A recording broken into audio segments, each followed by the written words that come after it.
Okay, it is 7:05 p.m. on Tuesday, January 23rd, and let's convene the Capital Budget Committee meeting. The first item of business is to look over the meeting minutes from our last meeting, which was January 16th. And everyone have. This is fine. Does everyone have a copy of the meeting minutes? Yes. All right. One scrivener's error I see in the second line, so the minutes of January 12th should be changed to 16. Yeah. 2024. Does anybody have any other modifications, proposed modifications, amendments, corrections, additions? The only thing I would suggest is some sort of note that we intentionally did not vote on any of these, so that the record is clear that a bunch were presented to us and we delayed the vote on these items, just so that it's clear. And if we want to put it as specific language or something, I guess we can vote on that language in proposed amendments, meeting minutes / approval.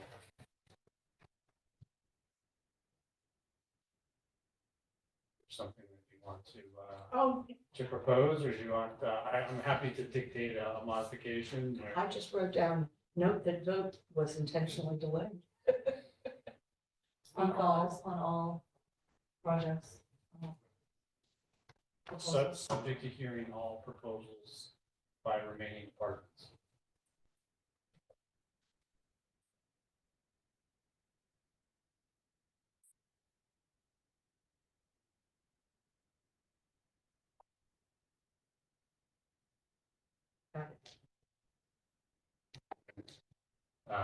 So I guess I will move to approve the meeting minutes as with the proposed amendments.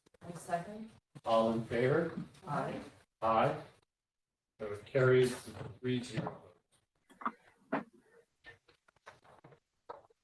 Okay, so next on our agenda is consideration Farm Pond capital requests. And I hope I'm speaking loud enough that everyone can hear.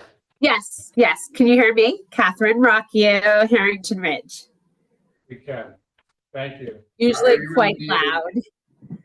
I take it you will be the presenter for the farm. I will. I'm going to share my screen. I have a presentation. Is that okay to start? Yes. Okay. Let me just do that.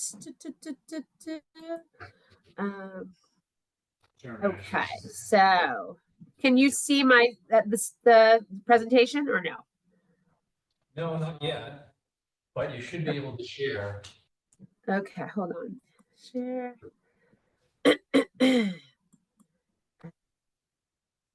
Just do that. Let it see my screen. Sorry. Why is it not letting it share my screen? I don't know. Plugged window or screen, right?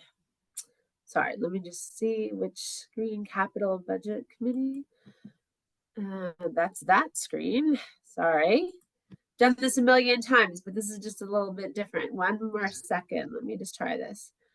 Unless, Tom, you have the presentation that I can talk to. Maybe you can share it quicker. I don't know what my problem is.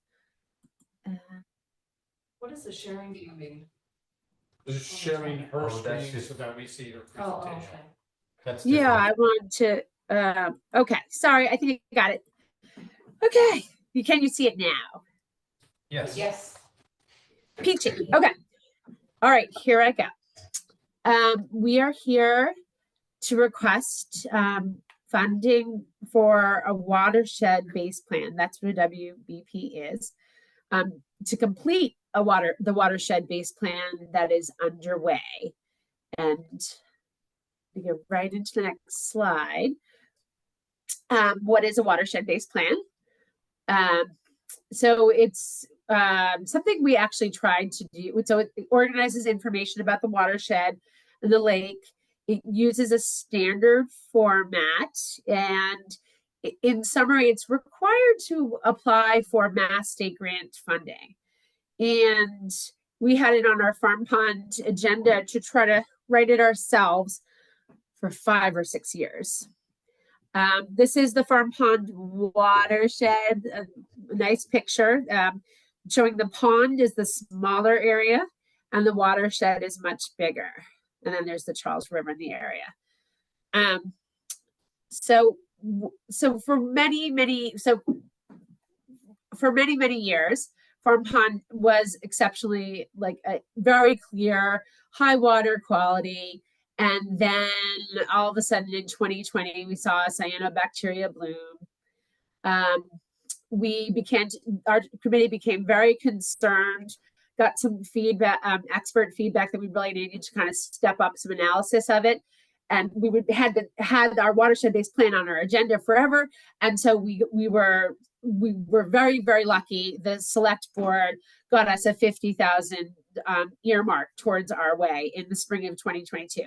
Again, there were all sorts of warning signs going on about quality and lots of discussions and presentations, but we got that 50,000.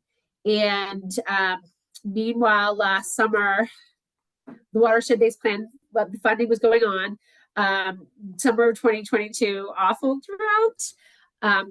And we interviewed these 5 at the same time with a sense of urgency. 5 potential consultants were interviewed, and we developed a detailed RFP, put it out to bid October 2022. And then a year ago, we did select a consultant to embark on this project. And her bid was 82,000. And it's to span work across 2 seasons and then a summary, 2 water testing season, and then a summary to be finished in early 2025. The plan to be presented. And so we are requesting the balance of this the budget for the project of 32,000 to complete. It would include all the 2024 field work. It would include the finished project document that is approved by Mass Department of Environmental Protection. And we have applied for a grant to close this gap ourselves. Didn't get the first one that we tried for in October. And we also are in the process of trying to apply for another grant, but it's not going to be awarded till later in the spring. And we need to start work on this, the second year of the study sooner. And I thought this was a recent quote from our lakes consultant, just really saying Farm Pond is a borderline water body, so sad, but it's experiencing a lot of symptoms that, talk about a lake sort of going to much more weeds, higher level of nutrients, eutrophication is what the scientific term. And but she says that we could, with important actions, which would come, her recommendations would come out of the completed watershed-based plan, that we could revert to this historically great water quality that all of us are used to. So that's what our Farm Pond Advisory Committee, that's our mission, is really, for the protection of Farm Pond, and this 32,000 will help us get this project completed. So any questions about this request?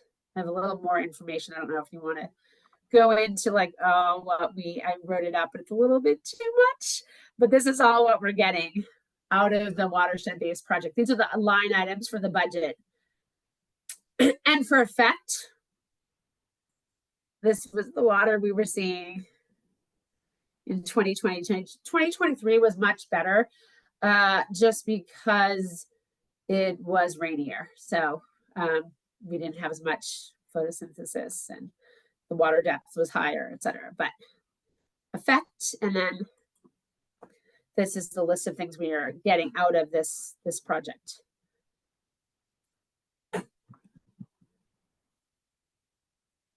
Any questions? Any questions? Any idea of the future mitigation costs after the study is done? Fair question. Rough ideas. We don't, the mitigation may be something like targeted alum. We don't want to go there on that, but that's the internal. Um, the theory, just one of the things we get out of this is a loading model, internal versus external. There's always the stuff we can do in the watershed. Stop phosphorus from the street, water, flowing in, fertilizer, the work going on at the abutter level, at the town level. But the feedback we got even before we started this project is that we probably have an internal loading problem going on with higher water temperatures and phosphorus at the lower levels, oxygen level getting lower at the lower levels and causing a chemical reaction to have more phosphorus released from the soil of hundreds of years, thousands of years, however long it might be. So the way you can mitigate that is through alum treatments, but I don't want to, that's not her she hasn't given us, the consultant hasn't given us her recommendation, but it could be, it's thousands of dollars to do that sort of thing. So it's a no. We're not there yet though. Like tens of thousands, I think. I mean, we're hoping not, that might not be. And I've heard her say in passing things like maybe like specific deep water treatment type thing in one area, but she's not done with the analysis yet. But I can tell you as one who goes out on a rowboat, and with Tom and a couple other people, we started doing multi-level testing ourselves. And by the way, our current watershed-based plan has all this automated. So it's great. We don't have to like row out all the time because it's on a long string with lots of sensors at various depths. But we did 25 years of phosphorus testing at the top level.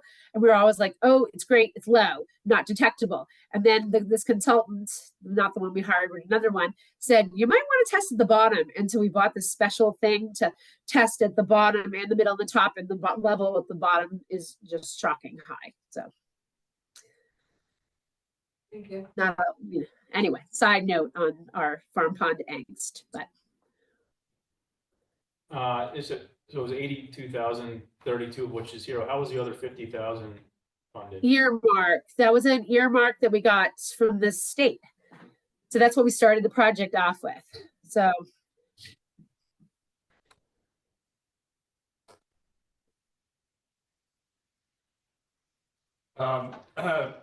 This is Peter Moore's.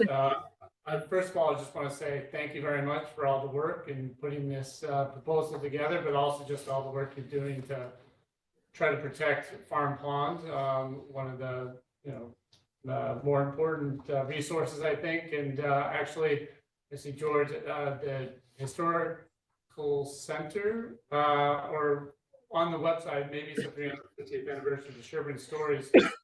Actually has a lot of pictures about Farm Pond and how great a resource it has been to the town over for a number of years. So first of all, I just want to say thank you very much for all the work you do and your colleagues. I also want to say thank you very much for whatever efforts you've done to try to get the earmark and then applying for the grants. It's obviously wonderful news to our ears that you've been able to acquire funding and continue to apply for grants, even if you didn't get the first one, that you applied for a second one. A quick question on that.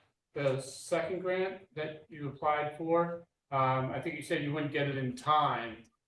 Right.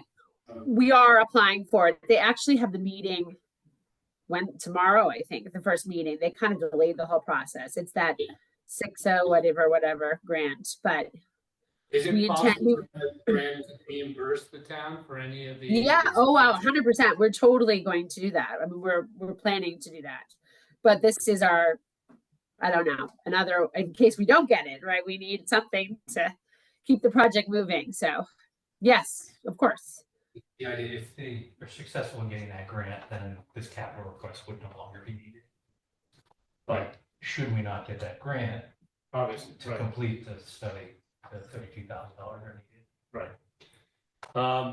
And then my final question is somewhat similar to what Nora had previously asked. It sounds like the study is to sort of assess and then make a recommendation for what will ultimately be, you believe, a more than, say, $25,000 improvement to Farm Pond and the land and the water. Is that right? Well, I might have gotten a little sidetracked. The document itself, the watershed-based plan, is required for further grants. It's a state required document. So we could go get other bigger grants for anything related to water quality in Farm Pond. So this is a required document to get bigger grants. Do I think that any of those grants would cover like alum treating? I don't think so. But other things like redoing the path into Farm Pond, for example, that the one that lets the water go all the way down. Maybe I can't speak to all the projects that might be, but this is a required document. We've looked at other grants and this was always our stopping point. You have to have in fact, it's a federal document format, the watershed-based plan. So.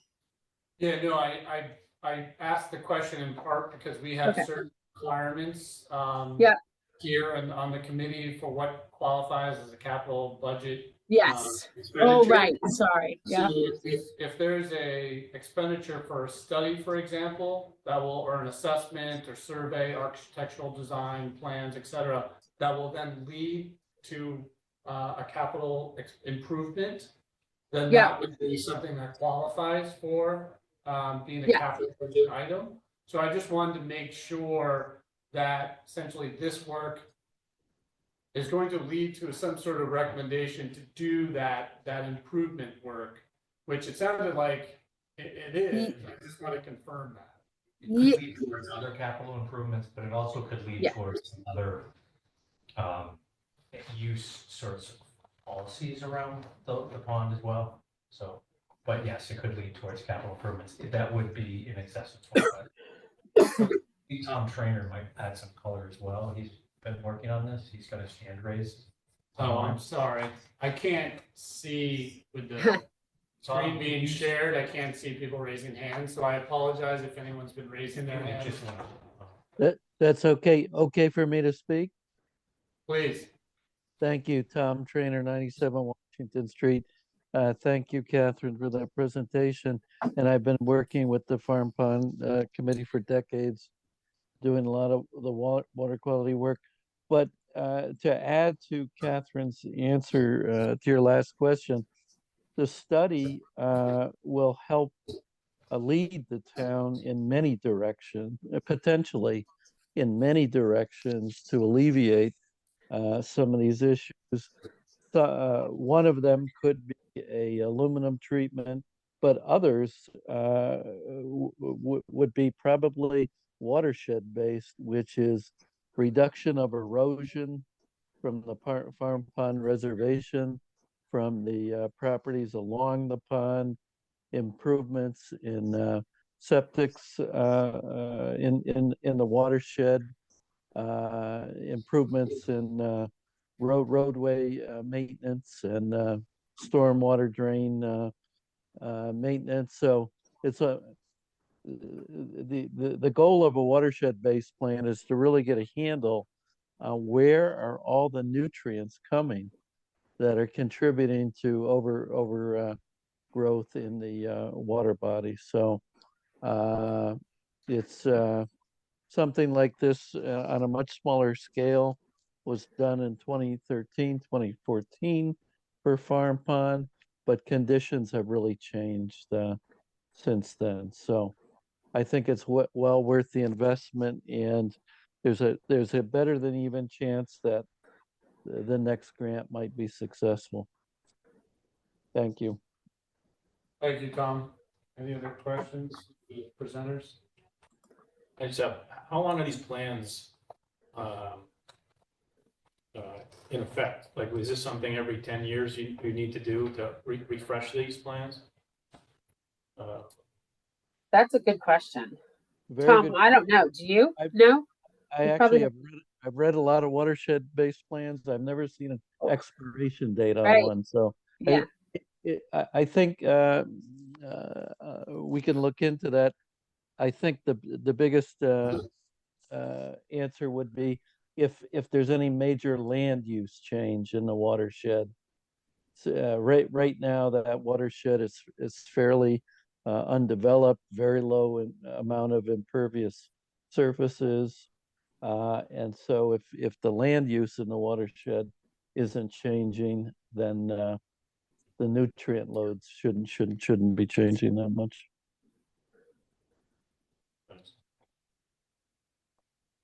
Any other questions or comments by the presenters or anyone in the room who wants to? Just to clarify, that 32,000 then is something that you really need to do in order to have you further For the further, application for grants for the government. it sounds like that. Yes. That's where this all started, really, us looking around for grants and then realizing we needed this document. And as I said, the Farm Pond Advisory Committee carried it as an agenda item, tried to start it ourselves and kind of threw up our hands. And we were very, very, very lucky to get that earmark. We had actually asked for some ARPA money, but the earmark came through. And so it just funded, a little bit over half of it. So. Could I ask, do you have hard copies of the documents that is showed on screen? Don't think they were part of the presentation to us. No. I can email that presentation over to you guys if you want. Sorry, I didn't realize. For our record, at least. Yeah, But for sure. don't worry about not having sent it previously. Okay. Fine. Okay. They present what they want at these meetings, so it doesn't have to have been shown to us in advance. Okay. I will do that. Jeannie has it, and I think Jeremy must. Jeannie can forward it to you guys, but I will make sure it gets I'll done. email it tomorrow, Kath. No, or Okay, I can do it perfect. right now. Perfect. Okay. Okay, so without any other comments or questions, should we take a vote? Okay. We said that we weren't going to take a vote Right. on the other things from our last meeting until we knew what everything was. So maybe we should Wait until we the know end. what everything is. Sure, I think that there's only one other item, which would have been the Pine Hill School. And is it confirmed that they are not appearing here today? I can give you an update when you're ready. Okay, all right, well, in that case, why don't, we'll follow Corey's suggestion and what we had sort of said last time, which, what's the update on Pine Hill? So the study's almost completed for the assessment of the cooling for Pine Hill School, along with an assessment of the whole building in general, looking at its, how structural stability of the building, the functionality of the building, how much useful life is left. The latter we hope to receive in about a week or two, but we did get a draft. The school department did get a draft of the HVAC study, and it came up with some recommendations. There were some things that they needed to fine tune. And we had a sort of a team meeting, if you will, earlier this week, requesting some additional information, but on a high level, to provide ventilation for all the classrooms and AC air conditioning for all of the classrooms is a fairly high number. And those two things are separate, ventilation and air conditioning, and they can be done separately. And they're both things that need to be addressed at some point. But more importantly, there were some more of the common spaces, like the auditorium, the library, the learning center, that could be provided with better ventilation and air conditioning at a much more affordable price. But the consultant needed to look at a little bit more to be able to fine tune that price. But the overall big number to add ventilation and air conditioning to the entire building was $4 to $5 million. Whereas doing some smaller scale of the common areas, library, auditorium, was down to like 300 to 400,000. So it's likely that the school department will be coming with a smaller request in that $300,000 to $400,000 range. So During this fiscal during cycle? this cycle, correct. It's unlikely, even if they do get capital funding this spring, it's unlikely it'll be completed this summer. It's more like a next summer thing, but without getting the capital appropriation this summer, then we wouldn't have the opportunity. There's a long lead time, initial design that needs to be done. So they're still working on the details of their capital request. So it's open, but it's coming into focus. I'm just sort of thinking about the actual timeline of the process to get all of this done and warrants approved, and you perhaps have a better sense. I'm actually looking at both of you gentlemen. When the sort of drop dead date is for. Time, I mean, time's ticking, still a little time. I mean, you should weigh it just like any other capital request and have the time to do so. But they're not quite ready to I mean, provide just you all. really logistically, like, things need to go to the printer by a certain date, and what? I mean, I know we have historically like to have things go from art committee, get a recommendation to advisory, et cetera. I mean, when realistically does the door close on art committee's consideration of anything? Are we talking about mid-March at the latest, or? I would think that, and it sounded very close for that. I think the other piece, not only this HVAC study, but the other piece that, you know, what sort of longer term planning should Sherborn be thinking about for the final school should be a consideration, right? And that study's not yet available. But it sounds like that's going to be available in the next week or two. So I think you could anticipate having a more refined request, you know, in early February, which should still be okay. Go ahead, Dan. What's your Yeah. thoughts? So, right, I think,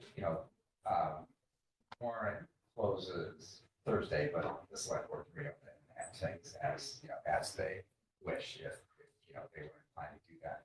And I think, public hearing is March. And, a couple weeks, 3 weeks before that stuff needs to get, set to go to the, there's notices that need to go out. But I think, as Jeremy said, a mid-February, maybe a late February timeframe still works, and advisory would adjust as needed and either add to a current meeting or add a meeting or whatever if necessary to consider. All right, so we have a little bit of time, but not much. Not much, but I think you do have some time to consider it. The schools would need to move really quickly and make some quick decisions, because there are some complicated decisions to make about what they would think would make sense. Right, we wouldn't want to rush important big decisions. I think as part of the timing, by way of having a more specific request for the capital budget committee, they have yet to have the opportunity to talk about this to the school committee, which I believe they have a meeting coming up.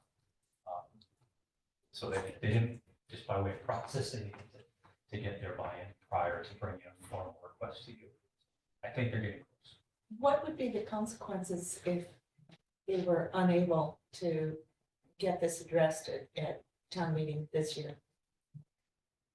Then they wouldn't have the funds in hand to do, they need to do some design and do the bidding, and there's a lead time for the equipment. Probably unlikely, even if they got town meeting funding this spring, to be able to do it this summer. So they even getting the town meeting funding this spring, it would be 2 summers from now to do the work. They continue to do sort of the portable units that they have, maybe expand that a little bit if needed in the interim. But if they didn't get town meeting funding this spring, that could put it off for another year. Sean, you're on the line. I see you. Are you listening in? You're doing what? Do you know what the balance is of the town building capital appropriation from last year was? Was it $75,000 that was appropriated? I know some of that I think was used for the library historical center and museum study designs. Do you know what the balance is of that? No, are you trying to offer my capital budget to the Pine Hill School? Because that's. I know it's a town building. I think It's there was a- some other, there's certainly some balance left, but there was some other work done on like the dry hydrant system and other things that did tap into that as well, but we can certainly look at the balance and bring it back to you, I but was just thinking for assessments and the sort of preliminary work that you talked about. I didn't know if there was. it sounds like schools may have identified some funds to help share in this cost. That's part of why they have refined their request of the town. And that they do have some rental revenue for occupants, their after school programs that they may tap into to help offset this cost. So they are thinking of bringing forward some other funding of this that $300,000 to $400,000 project. Yeah, I was just, So I think like the timing. you might want to concern just was. let Yeah, them yeah, bring forward their proposal. Thank you, More detail Sean. That I can provide you. Yeah, that's similar to asking what their E&D overage is. Because they could also use that. This is Pine Hill. They don't have access to the E&D. E&D is region. That's the regional Sean. Gotcha. But they do have some other revenue streams that they have indicated they may tap into. Okay. So To be frank, it's never contemplated that the article I presented last year would be spent on Pine Hill School, so it shouldn't be available to them. Thank you, Sean. Okay, so it sounds like let's not spin up any solutions until we actually see what the proposal is. But 300,000 to 400,000 is sort of what you would. Ballpark is what they're talking about. And that's, again, that's in the advance of them sharing this with the school committee. So they're getting sort of the late breaking news as it's happening. Also with some dependence on not yet available study on what's the potential life of the building, which will fold back on all these decisions. Okay. All right, looks like if we just look at agendas, we have just heard Farm Pond, Pine Hill was discussed. And then we have basically going back and voting on the items that had already been presented to us, including Farm Pond. And I don't know if we just want to vote on Farm Ponds since it's fresh in our minds, and I think some people want to leave the meeting, but. Sure. I move we recommend the appropriation of $32,000 for the completion of the WBP. Watershed-based plans. Right. I second. Any discussion on the? All in favor? Aye. Aye. So it carries, our recommendation is 3-0. Thank you very much. And we will do our best with this grant. So we got a good warm up on it in the fall. Didn't get that one, but we'll work very hard on being able to pay that town back. So thank Okay. you. Thank you very much. We have a number of other items that if anybody wants to move on any particular vote. I have a question before we talk about the police department.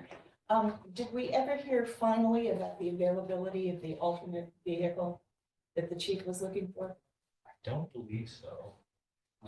He hasn't reported back on that. The last time I checked in with him, he didn't have any further information. Should we just go ahead and assume that it's unavailable? I think it's incumbent upon the police chief to ask for a different vehicle, if that's what he in fact wants. Okay, then I believe his total request was 74,000.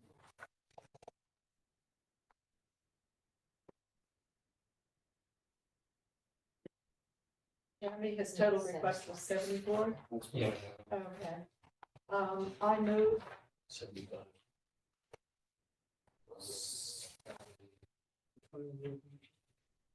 I think he put 70, I know the price quote is a little over 74, but we put in his request for 74. even though- I move that we recommend appropriation of $74,000 for the police department purchase.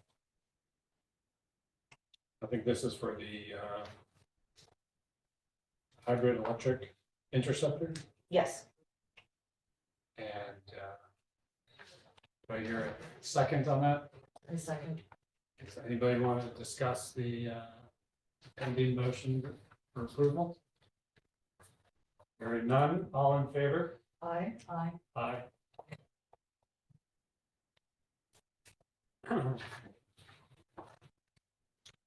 Do we want to actually discuss this, the notion of capital requests and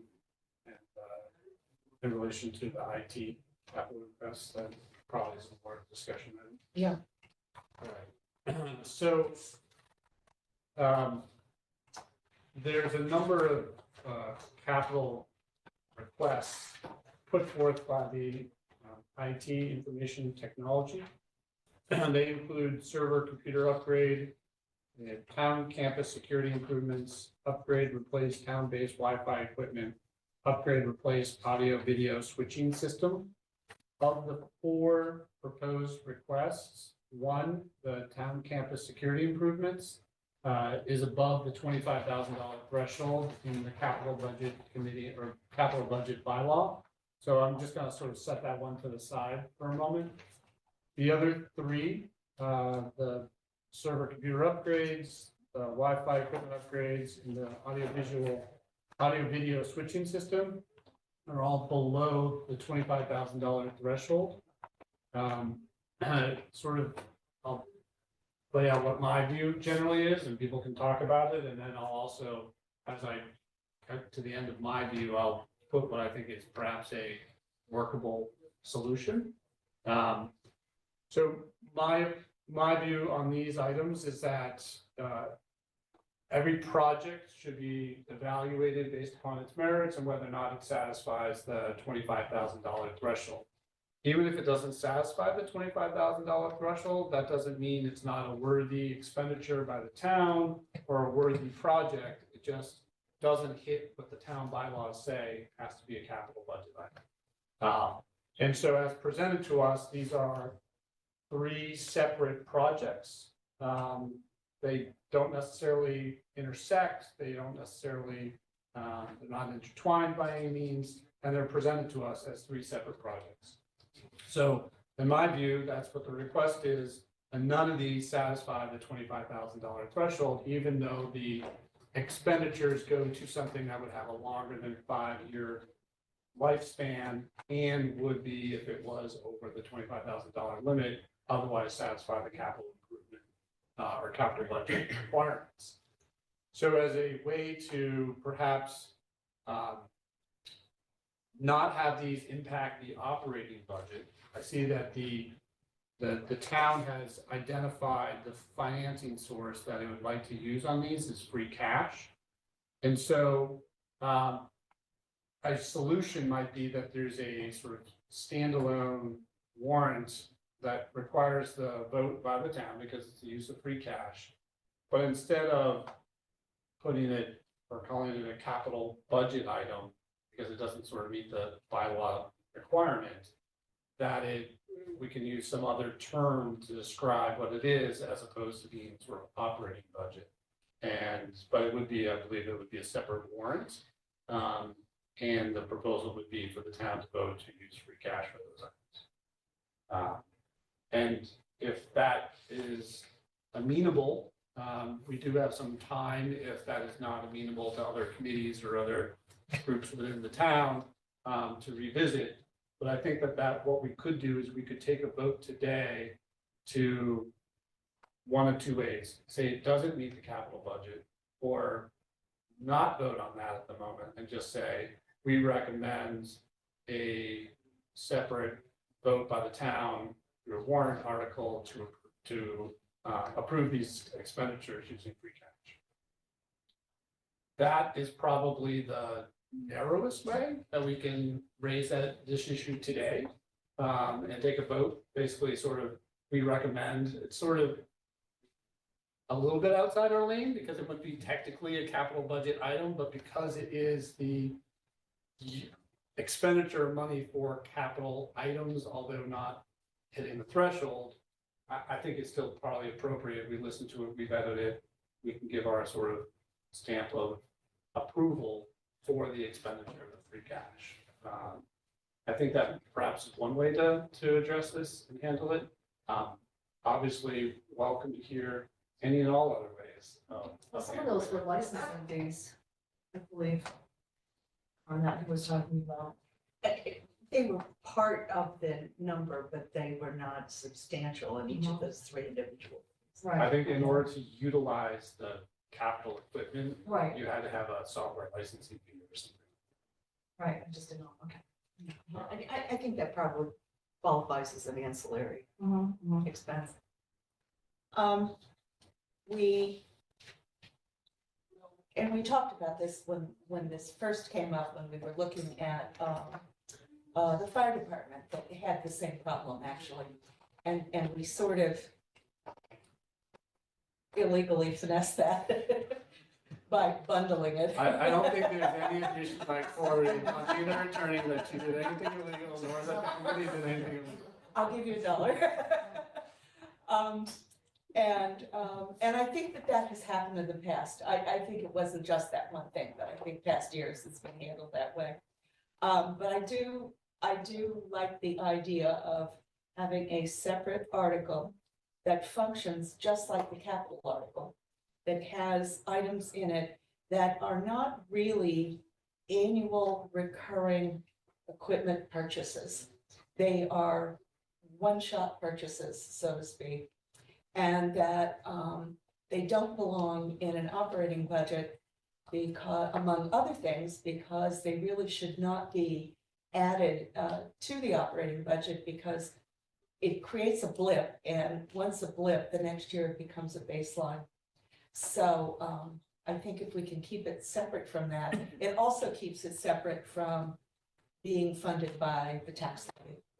And I think it's much better that we put it in a category of an article so that it can be funded either by free cash or borrowing or grants or some sort of stabilization fund that we might have, which all of those things can be done if it's in an article. And I think if we handle it the same way, we need to think of it. I think our biggest problem at this point is thinking of a name for it, but then we can have the lines under it of, for instance, these three things that came up in IT. And I don't know if we want to go back and rejigger what happened with the fire department or not. But then we will have, town meeting will have the opportunity to vote line by line on it, just as they do with capital items. And I think if we can get the warrant opened long enough for someone to draft this article, thinking of a good name for it, we can handle it that way and start doing it that way this year. At the very least, it's a good transition mechanism between our $10,000 threshold and our $25,000 threshold. So the warrant's still open, so we could put a placeholder in, should Okay. that be your desire. Yeah. Closes on Thursday at 5 p.m. We can put a placeholder in for an additional warrant article, or whatever we're gonna call it. Yeah. Small capital. Nora, did you want to make a Yes. comment No. before I No comment. recognize Dan over here?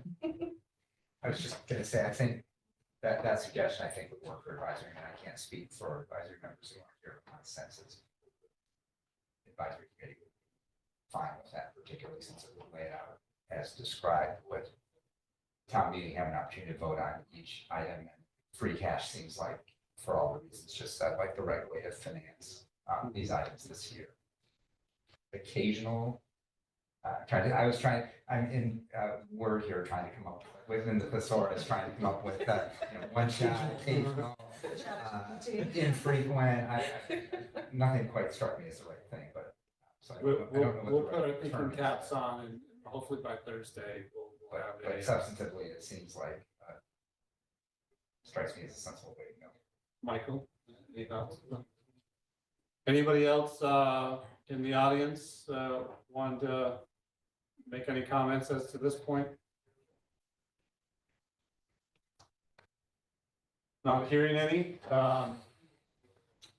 Corey does raise the issue of whether or not anyone has a desire to go back and, I guess, sort of reconsider the proposals made by the fire department. And that, I believe, was the turnout gear, the EV fire equipment, and water supply valves. If I recall, though, there was a couple, I think, that might have been a dollar threshold.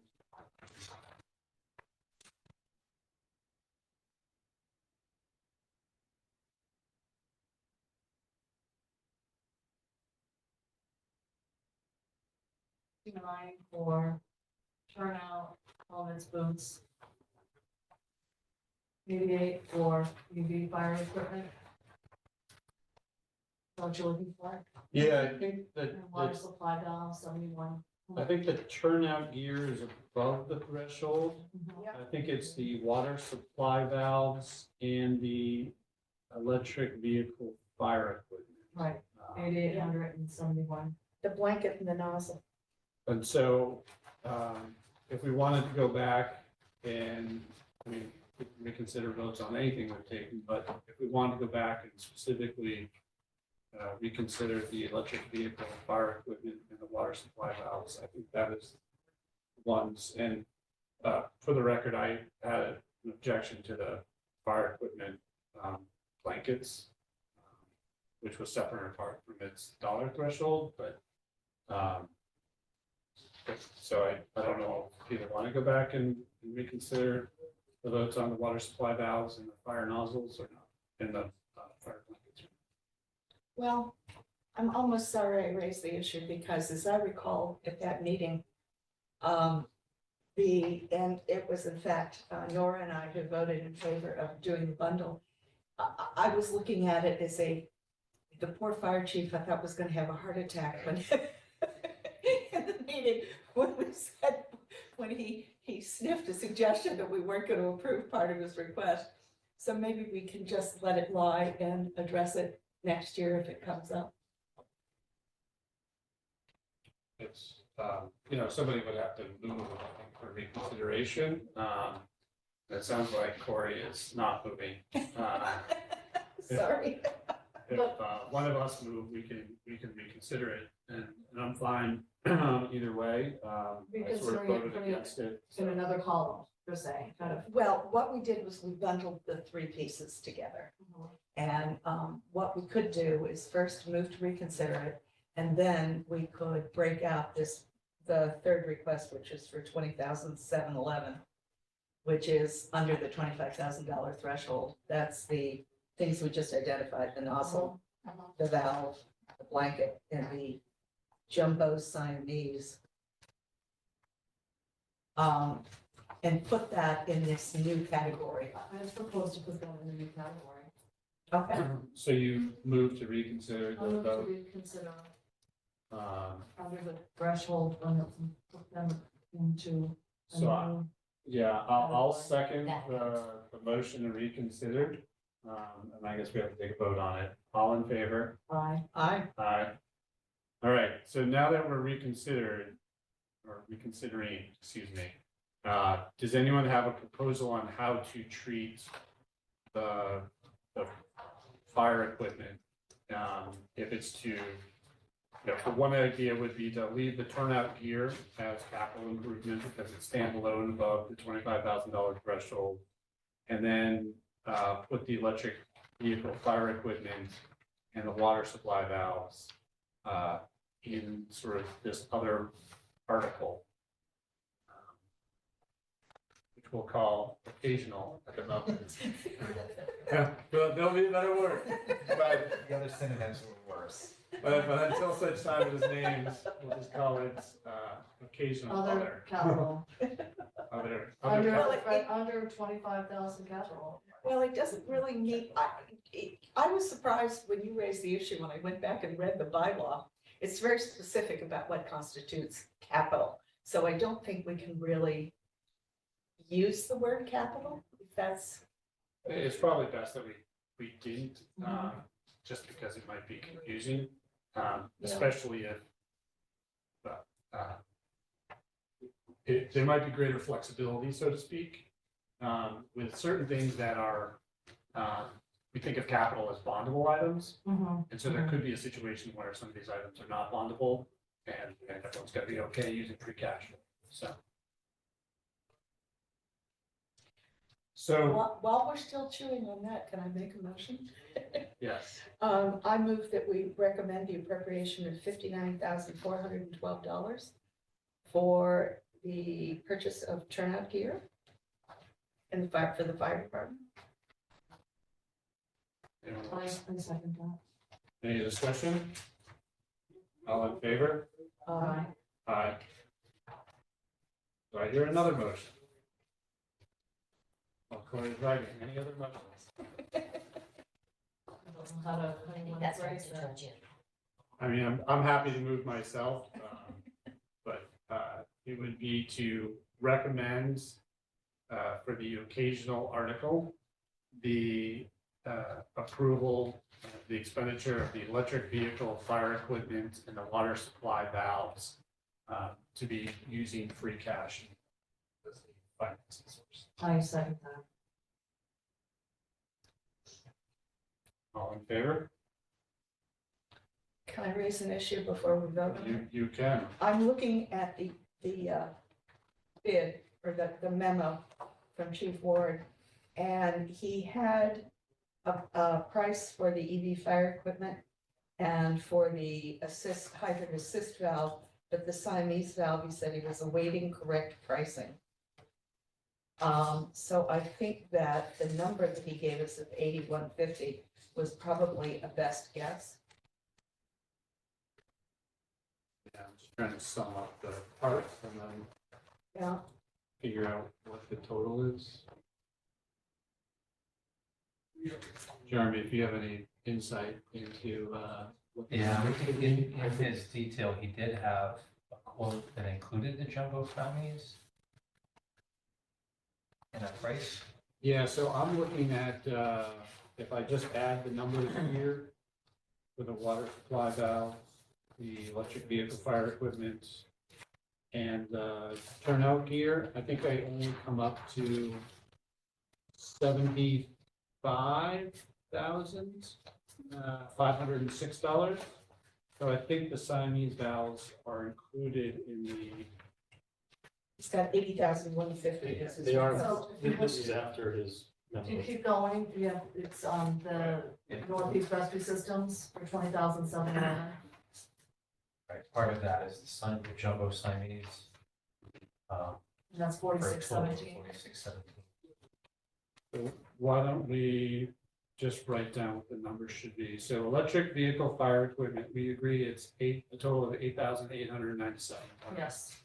All right, so why don't we just take this in parts? I move that we recommend to the town that it use free cash as voted upon in a separate occasional article, for electric vehicle fire equipment in the amount of $8,897. Second that. All in favor? Aye. Aye. It's beyond our scope to recommend source of funding.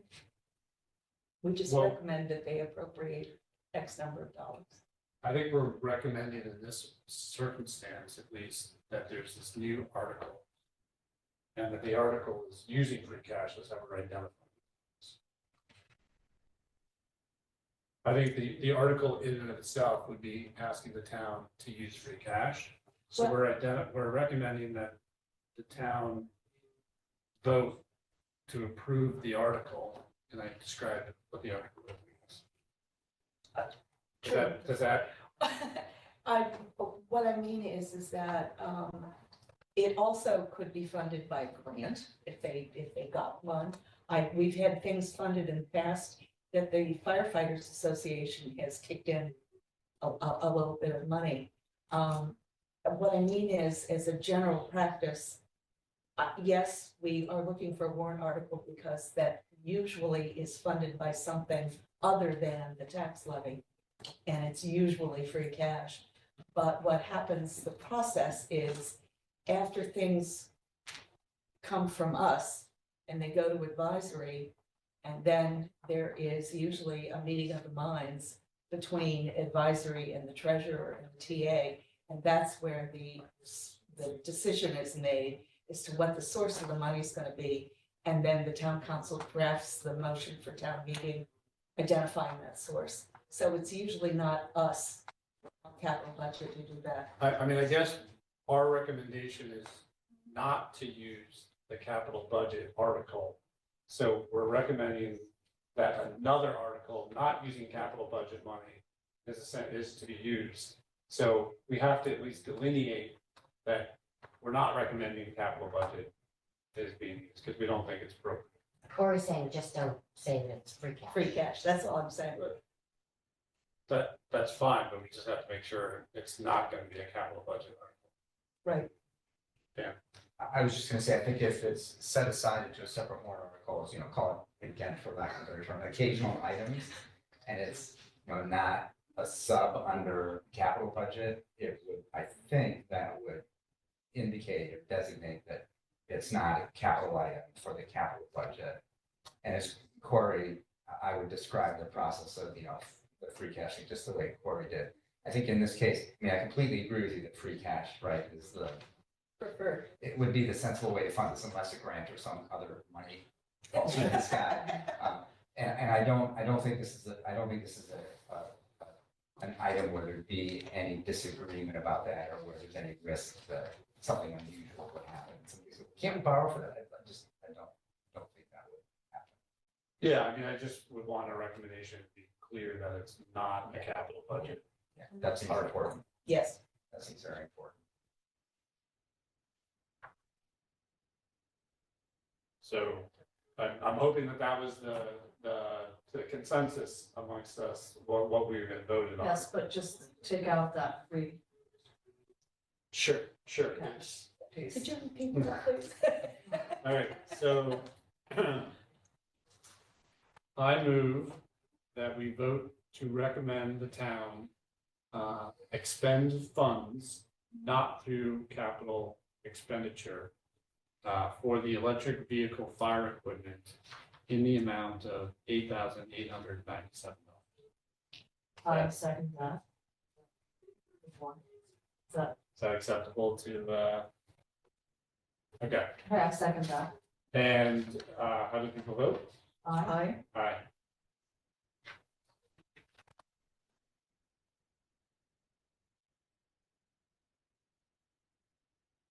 Anyone want to handle the water supply valves once we get the right dollar amount? It's $7,197 plus what? 4617. 4617. Oh, so Michael's already done the math. I'm sorry, what was that number? Total is 11,814. Anyone want to make a motion? Make a motion for $11,814, which is reflective of the water supply valves consisting of the Siamese valves and the hydrant assist valves, And is that not through? not through Capital capital expenditures? expenditures. And the EV nozzle in the one, That was in the last. oh, that was in the last one, okay. So I second that. All in favor? Aye. Aye.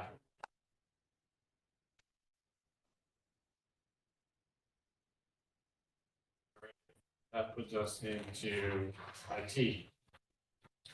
George's, Yeah, make a I'm suggestion. gonna be here anyway. I want to hear, I just want to see how you operate. Okay. All right, I just wanted to. Okay, so with respect to IT, there are 3 items that are below our $25,000 thresholds. Do I hear any motions on this? How about we start off with the one that's over? Okay, we can. Is that okay? I just thought that since we're doing the free cash roll, we might just Oh, okay. continue with it. Well, I was gonna move that, we recommend the appropriation of $50,000 for town campus security, improvements. Second. Before we vote, I at least want to put my thoughts on the record here.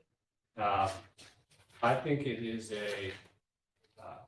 an expensive expenditure for what I think there's probably marginal benefit towards, and for, I think as it was noted during the meeting last week, $50,000 for essentially 8 cameras seems extremely excessive, and perhaps not the best use of funds for our cash-strapped small town.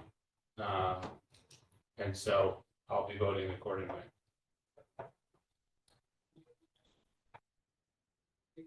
So to piggyback on that, I happened to be at the library today to check out the basement lower level, and that back door is locked, that rear door.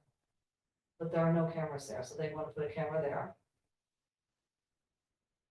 Do we ever hear back from Klaus? I don't think we did, on how long they're looped for and whatnot. You mean how long the tape is recorded for? I don't We didn't know think that. that was, Uh-huh. he provided information, but I don't think he, I don't think that's the No. question.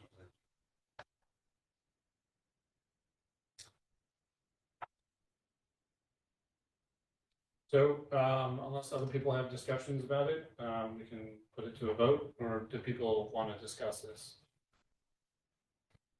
There was a remark, I'll ask Jeremy, there was a remark in the request for the capital item that there had been a security evaluation.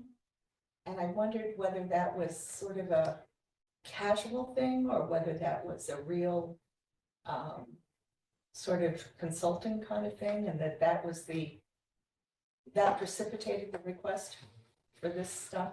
Yeah, it wasn't a consultant per se. Some of the police officers do these for town facilities. They've done one for Woodhaven, for instance. Mhm. And they've done a security assessment of other town buildings. So that's where the recommendation is. And also, requests of the library and other users of the town hall campus. Yeah, because this is for the library and town hall entrances and for the labor cabling and licensing. I don't recall seeing a written write-up of that assessment. I know they have done that, but it's staff doing that, police officers on staff. And the reason I asked the question is I was wondering whether this is just a good thing to have or whether this is a necessary thing to have from the standpoint of liability, if anything happens. but you make a question too, how do you feel, if it's appropriate to ask, not having coverage in a town building? I think it's becoming less common that cameras are not available in a public building. Because we're getting, to have more in-person meetings again, and it'll be more folks in our public spaces, and My understanding is generally the that, practice that in public spaces, there's been more practice to get video recording. my understanding is that the cameras are supplementing what's already in existence, and that there's just like some shadow areas, so to speak, or not shadow areas, but areas that there's not already a camera that directly covers that area, especially over by, I think, the library is what. It says there are no cameras covering either library or town hall building, and coverage from those at the police department provide negligible visible coverage. Right, so I guess supplementing what's around the police station. Yeah, I believe it's, you know, up in front of town halls, it's a little spot, you know, whatever cameras are in existence or off police station building that might have some ancillary coverage over here, but there are blind spaces. But you know, the main entry here, the main entry to the library, back entrance to the library. Yeah, and I guess my view is that in the last X number of years, what difference would that camera have made in any situation? And at least Klaus, who didn't really know, said he was not aware of any. Probably more of a question for the police chief, but you know, thank goodness it hasn't made a difference, but that one event that it makes a difference. Money well spent. What difference would it make? If it had helped identify an intruder or a theft or, God forbid, somebody got hurt, there's some act as they were in the building, it helped identify that person. Would have been worthwhile. Or if it's a deterrent, if folks see that there's video cameras and it's a deterrent for them to not do something because they might get caught on camera, there's some value in that. And there's also, you know, the folks that work in the building would have a little more sense of comfort having that additional security. So there's some, you know, just some comfort and I don't know how to describe it, how you say it. Yeah, I think safety. And that would include the rear of the library too, right? Both entrances? I believe so, yeah. I haven't seen the actual layout of where these are, but that's my understanding.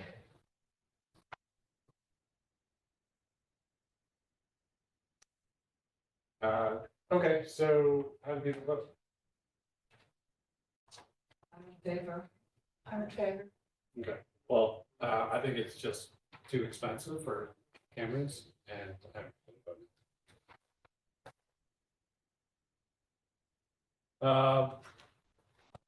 What about the other items?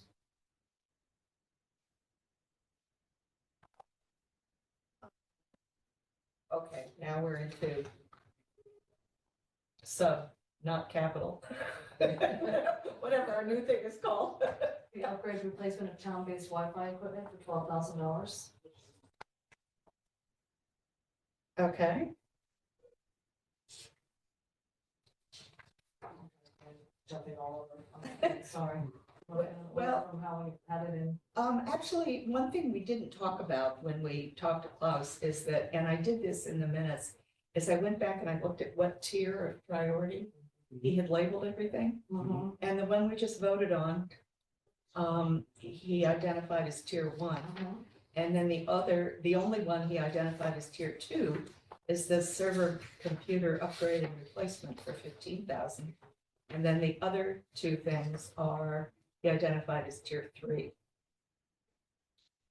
Does it matter to anyone that we deal with the priority items I first? think that's nice to deal with tier 1, tier 2, tier 3. Okay. So if you want to make a motion about server computer upgrade replacement? So I make a motion to approve the server computer upgrade replacement for $15,000 with project priority tier 2. Not using capital expenditure. Thank you, not using capital expenditure funds. Second guy. Any discussion? All in favor? Aye. Aye. Aye. Is there another motion?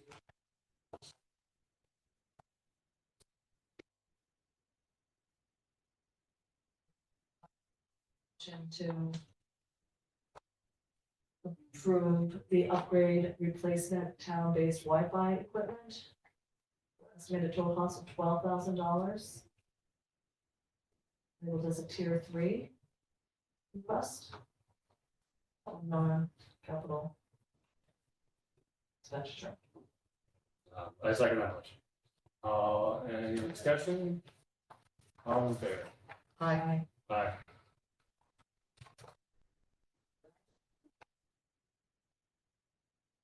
this is the last one, I believe. Yes. Make a motion to upgrade, replace audio, video switching system, in the amount of $10,000. As a tier 3 priority. Non-capital expenditure. Second that motion. All in favor? Aye.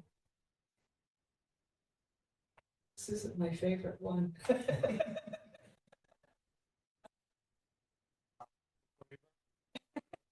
Well, it's to upgrade the meeting room, Zoom equipment. And, we could use a bigger screen, I don't know.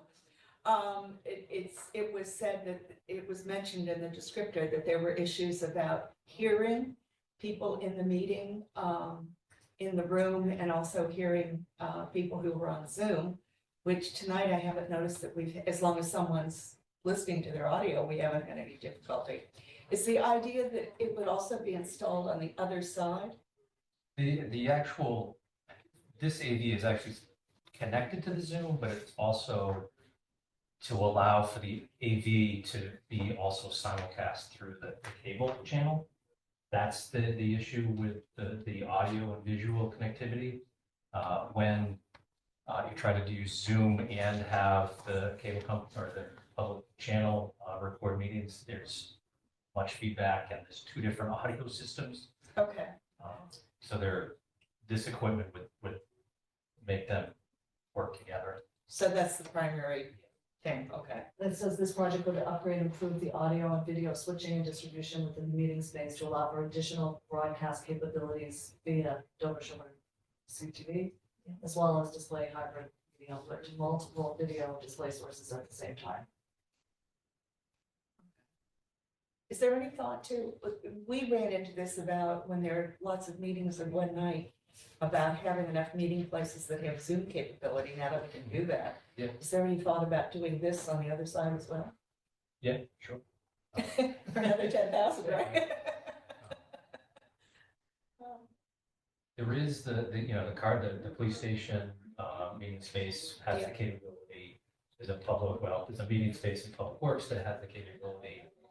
It's one of the meeting spaces in the library has the capability. And yes, that this meeting space next is an obvious next step. Well, I'll vote in support of this. I didn't realize, oh, yes, George. It involves the cable TV company as well. Would they participate in helping to offset that expense? So they have some additional costs that they are funding. I believe it's around $40,000 they're putting into replacing the bunch of stuff that's in there that will then tie into this. So they have committed to a significant upgrade using their funds. That's a good question, George. Thank you. How many yes? All right, so Aye. aye. Veto. Okay, let's, George has been very patient, collecting some intelligence. And I think we should turn our attention to the Historical Society capital request for the center, historical center and museum, or center, how it should be. Well, I've been encouraged, and with good reason, I think, to not only discuss, we've talked about it as the Sherborn History Center, which is what we hope it will become, particularly if it's relocated, as we hope, in the library. And also, we will house not only our ephemera, so-called, but our museum will be there. And we've had a museum in the past, and we'd like to have one going forward. And frankly, the reason I'm here is because it's on the agenda.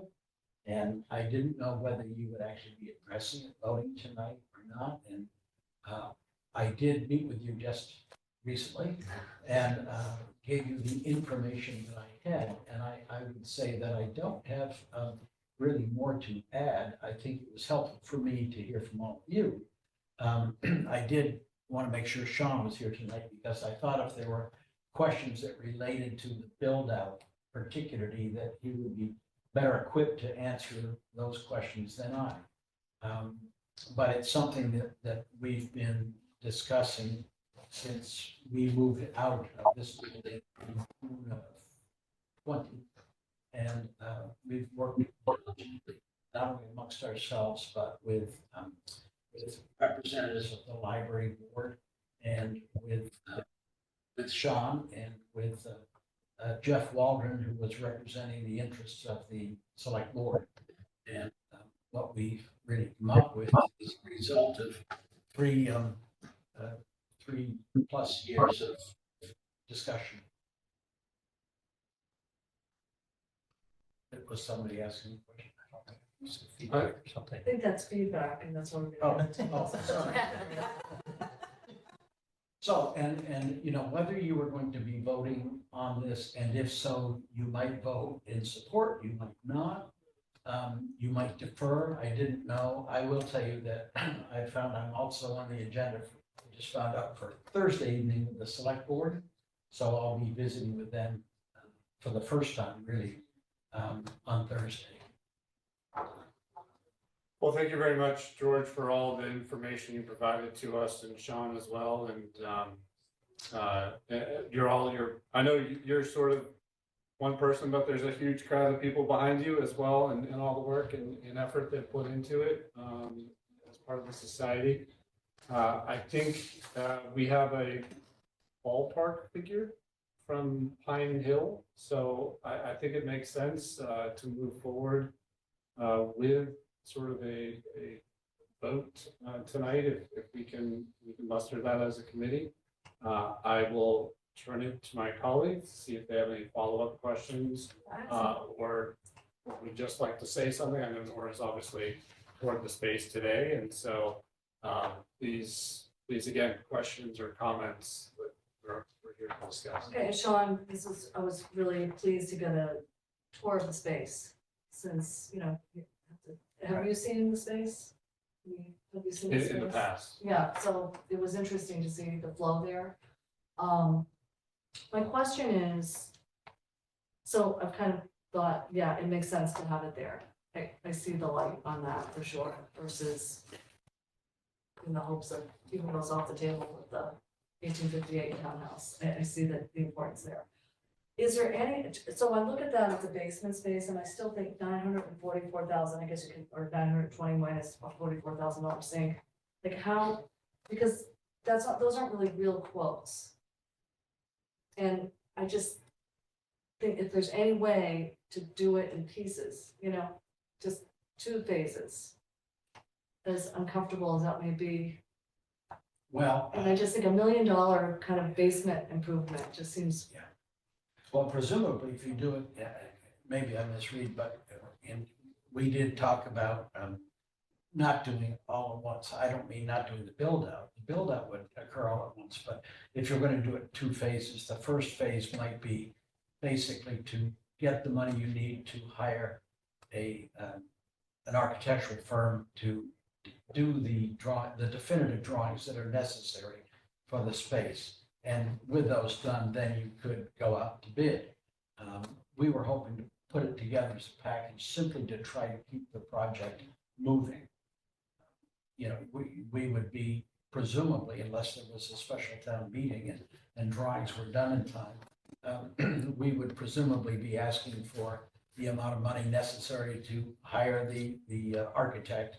And once that work is done, we could then have perhaps a clearer sense of what it's going to cost to build it out.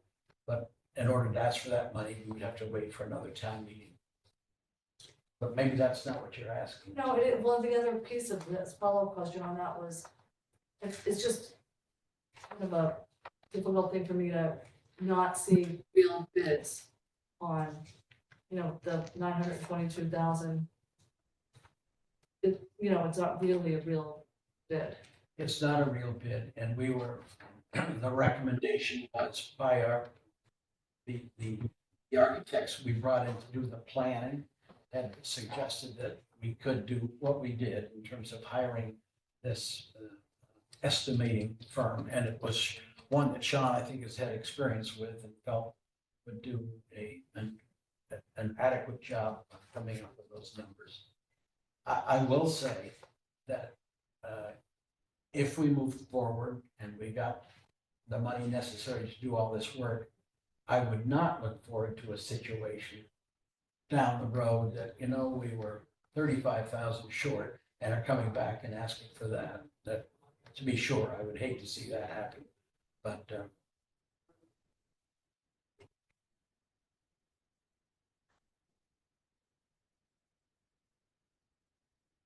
That's my questions right now. Okay.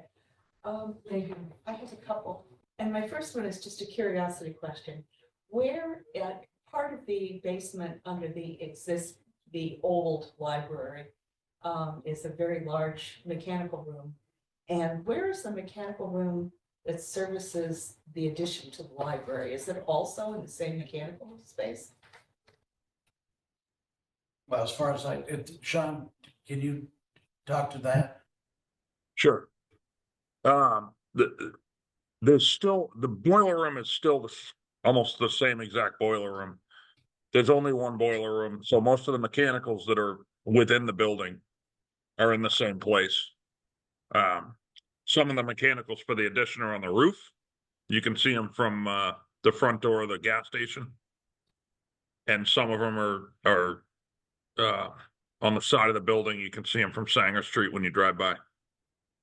But there's only one boiler, room, and it feeds the whole building. It's not really depicted in the drawings that George had for the museum. Those are other mechanical rooms. That's a water treatment room. There's some pumps in there and there's some sprinklers in there. And that cutout will still remain. Obviously, it's almost like an L-shaped room that's cut into what the museum is going to be in the original part of the basement. Thank you. I guess my second question is what the scope is of the project that you are envisioning. Does it include work, improvements, additions to parts of the basement that are not within the footprint of the Historical Society area? For instance, the space that the library wants to use for storage and the exit stairwells and things. I think there might be one is being upgraded and two of them are new. I'm not sure. I'm not looking at the. Well, drawing. there is an exit that exists. There's a staircase to the rear, to the side of the building, really. And that's only emergency exit, and that's there. The storage space that would be left for the library, I'm not aware of anything that is planned to be done in that space. There may be some electrical work or lighting there. I think the only thing that my drawing did not show was a doorway that would lead into that space. And they, I think they're going to want a doorway for security purposes. I know it's storage of stuff, but it's stuff they want to keep. Well, and you're extending the wall that goes all the way to the end of the That's basement. right. Yeah. That's right. So that wall is there. Is there anything else? Now, they are finishing the space just outside of the 1,800 square foot area that the plan shows. That would be finished as well. And That kind of waiting area that had, it Yes. showed it 2 chairs or something? yeah, that's about what it's going to be, but it'll be finished so that it's presentable. Mhm. Is there a people elevator that goes to the basement? There is, It's already there? yes. I knew there was. I mean, it's the elevator that the library, it's there already. It was installed when they made the most recent changes. Okay. And there are 2 staircases that I can think of that go down. There's the pre-existing staircase, the 1971 staircase, and there's the new one. That both lead down to that space. Okay, in the new one, you mean the staircase that is at the juncture of At the the junction. addition and the, okay. So there's that one. I guess I did have a question about the degree of the finishes. I know Margot had been quite emphatic that you all had been promised finishes that were in keeping with the library edition itself. And I was following the library building committee when it was first working. And I know that they had to make some compromises very early on, and as a matter of fact, had to let go on some of the sort of accoutrements that they first wanted in the library. And I just wondered if you all had discussed things of degrees of finish that you would be willing to compromise on if push came to shove. Well, I'm not sure what there is to compromise on other than if you're not going to finish it. I don't think the finishes are terribly expensive. Relative to what, the only way you're gonna save money, I guess, is to make it feel like it's still a basement, Mhm. which I think would be a shame, because that's what it feels like now. Oh, yeah. So we hadn't talked about, nor was there anything that was suggested to us that we could do differently to economize. I mean, we went through it with the planner, we had multiple meetings, the kinds of things. The only thing we really spent time talking about was the ceiling. And instead of putting a full ceiling, that there are things that we could do to kind of make it feel like a ceiling without, you know, They said that cloud Yeah. ceiling, there yeah. were several, options that we looked at. And so they're less, I suppose that's a compromise.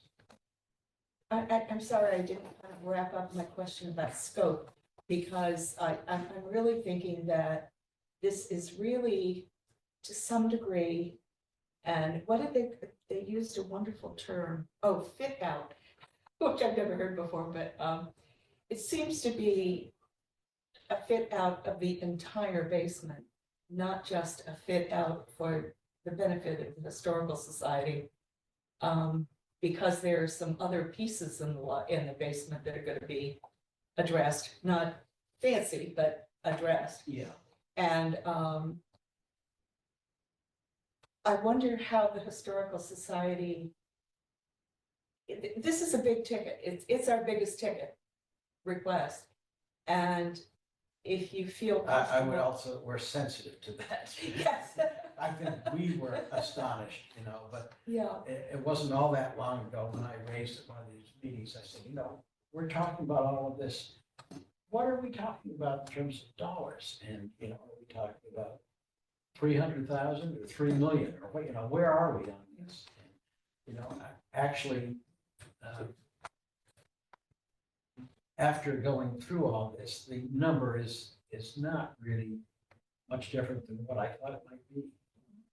But it's a big ticket. Yeah, well, my question is that and I understand why in the budget for the addition and the renovation of the existing and the new library, that money could not be spent in this area because there was this dedicated space for the library or for the Historical Society, and I understand that.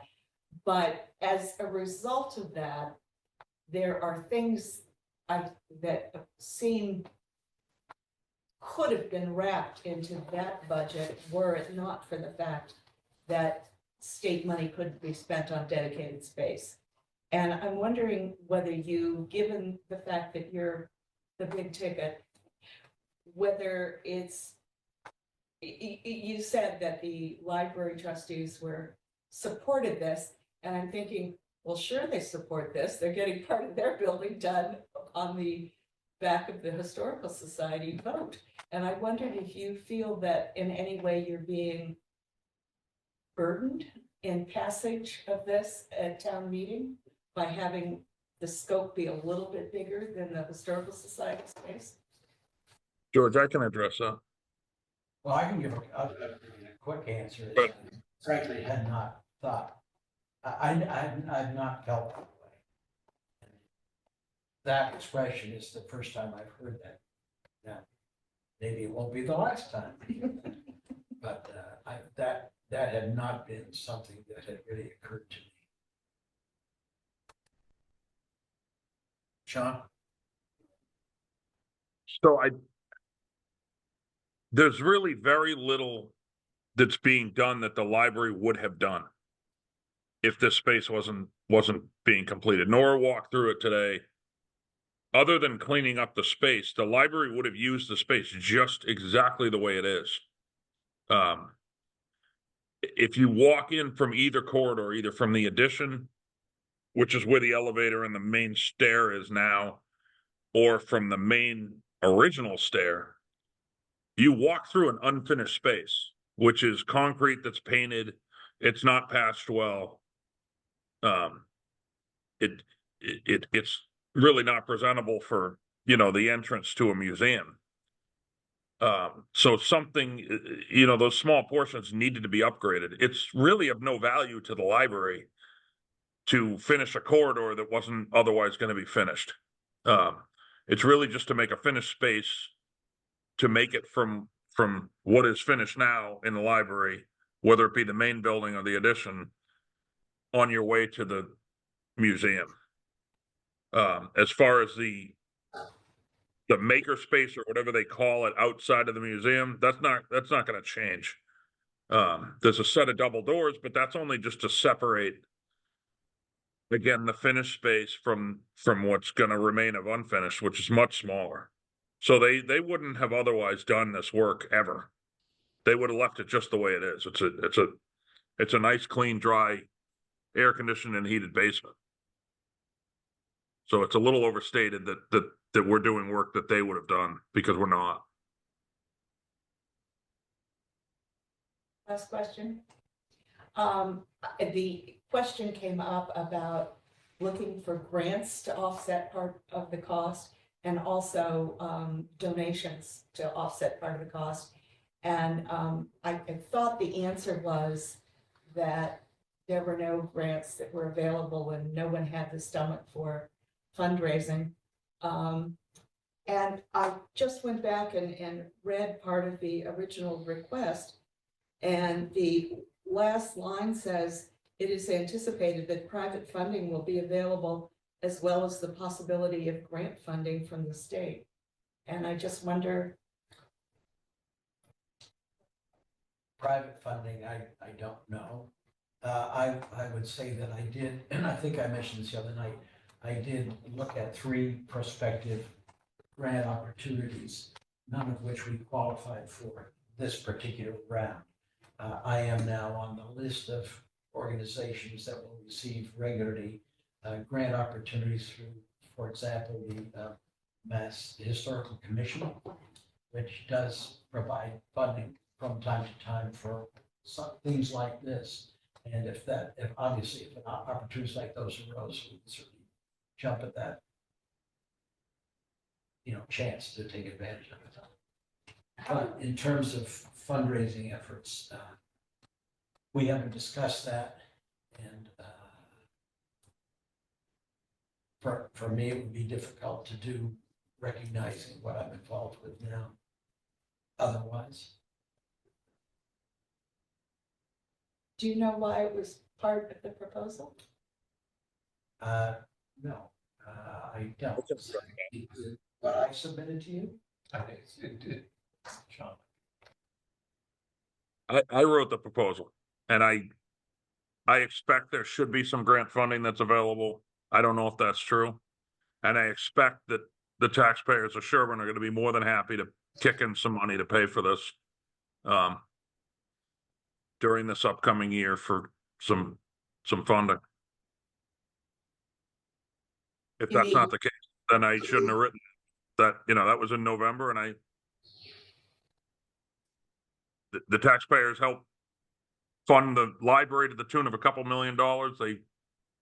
They've funded numerous other things, and I think they should probably kick in a little bit as charitable donations to help with the museum. Do you know, I mean, you said you expect that. Is that based upon any conversations you've had with prospective donors or anybody who's signaled that they're interested in donating? Honestly, no. I almost self-funded a playground a few years ago.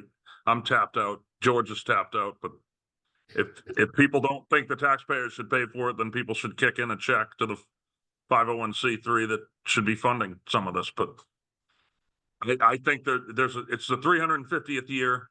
There's plenty of advertisement. People should pick up the ball and start doing some grant funding or some charitable funding. I'm sure we can probably set up a table in the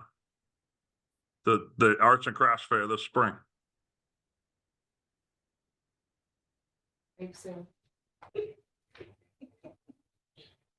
That's all my questions. Comments? Questions? No? Looks like, were you gonna go there? I just have a quick question. If this were approved, what's the timeline for when this would happen and who would be managing the project? What's the vision for that?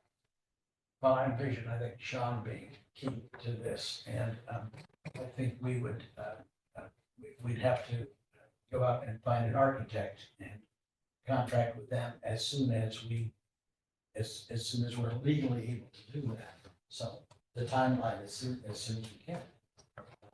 From my point of view. Yeah. Okay. And that would be July 1, Jeremy? Most likely. Yeah. When we could enter a contract, but, once we could start pursuing an RFP for an architect or designer at any point. We just can't enter a contract. So things can be done ahead of that. July. I mean, I think if I'm not mistaken, though, either you might have acknowledged as George or Sean did that, to get the drawings done, to then get out the bids, to do the construction. I mean, we're talking multiple year project. This is not something that's going to be done within fiscal year 2025. So Maybe. The idea. I mean, the past history of construction is. I'm not talking about the library itself. I'm talking about anytime you do construction, it's always like, oh, it's going to be 7 weeks, and then 3 months later, you're like still not with the kitchen. Maybe Like it's 3 to 6 months for design and a year for construction, so a year and a half, 18 months, probably a decent estimate, give or take. What if it comes in significantly less? Can you see it coming, I mean, do you give them this and say, oh, we have a $922,000, that's, can you put limits on it that, or,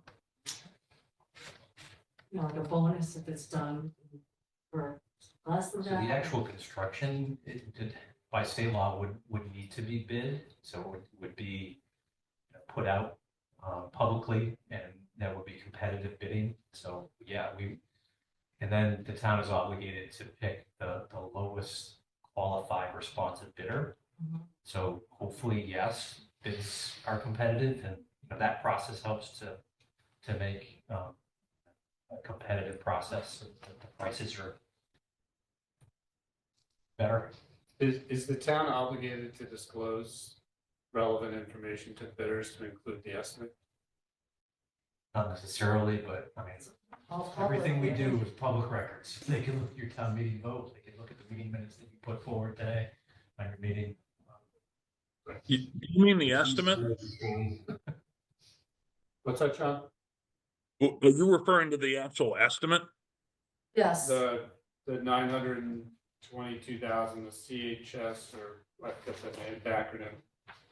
I mean, this is a cost estimate based on the conceptual design. You'd have a cost estimate based on the real design, which would be much tighter and may or may not be a different number. But yeah, you'd want to send that. And if you had that, it would be in your best interest to send that, so you didn't have a huge disparity in the numbers. And which, by the way, isn't always good because you end up with the risk that we had with the library. But we wouldn't go into that. I mean, that's why we've done more estimating now than the library did with the main project. They didn't have a cost estimator do it. They had the architect do it. That's the Okay. difference between what we did and what they did. And may I ask another question, going back to what you were saying, Corey, about Massachusetts Historical Commission Survey and Planning Grant Program? I love having my computer here. So it looks like fiscal year 2024, just the timeline, so it's a pre-app, so this is obviously 2024, was November 15, 2023, and then invitations for full apps issued December 13th, and then the deadline would have been February 5th. March 13th is award selection, and project end date would be June 30th, 2025. So is there somebody there that is in charge of actually doing? Because I think this would definitely fit under the criteria. It doesn't. And I've talked to this particular, if you look at the detail of the grant requirements, and there's somebody that I have dealt with over the years there, and because it appeared as though we would qualify. Yeah. And I'd have to go back to see what it was. I'd have to look at notes to remember what it was that made us not qualify. And the maximum amount in that instance, which I certainly wouldn't sneeze at, was 200,000. Yeah, that was a matching grant. That was a matching 200,000. I think the threshold was this project was actually not big enough. The square footage was below their minimum. It was the square footage. That's right. Thank you. What was it? So it's 1,700 here? 1,800 square feet, Okay. and the requirement was well in excess of Oh, thank you. that, 20,000 square feet or something. It was a big number. But I do think that there could very well be opportunities. Who's in charge of doing that? Well, I'm keeping an eye on it. Okay. I'm happy to hear of others if someone, if come across with any other things. Corey will be keeping an eye on it too. I'm not a grant writer. I wish I were. It's a good side gig. I actually, Sean raised an issue that I hadn't thought about, but once he said it, I thought, oh, when he said that the number that we're dealing with, the 922, is really based and with the expectation that that would take us from a concept drawing through completion of construction, is really an estimate that is based on a concept and not on a hard set of drawings. And I'm wondering if it's wise. I agree with you when you made the comment that your worst nightmare is to have to come back after this is all done and say, we need more money.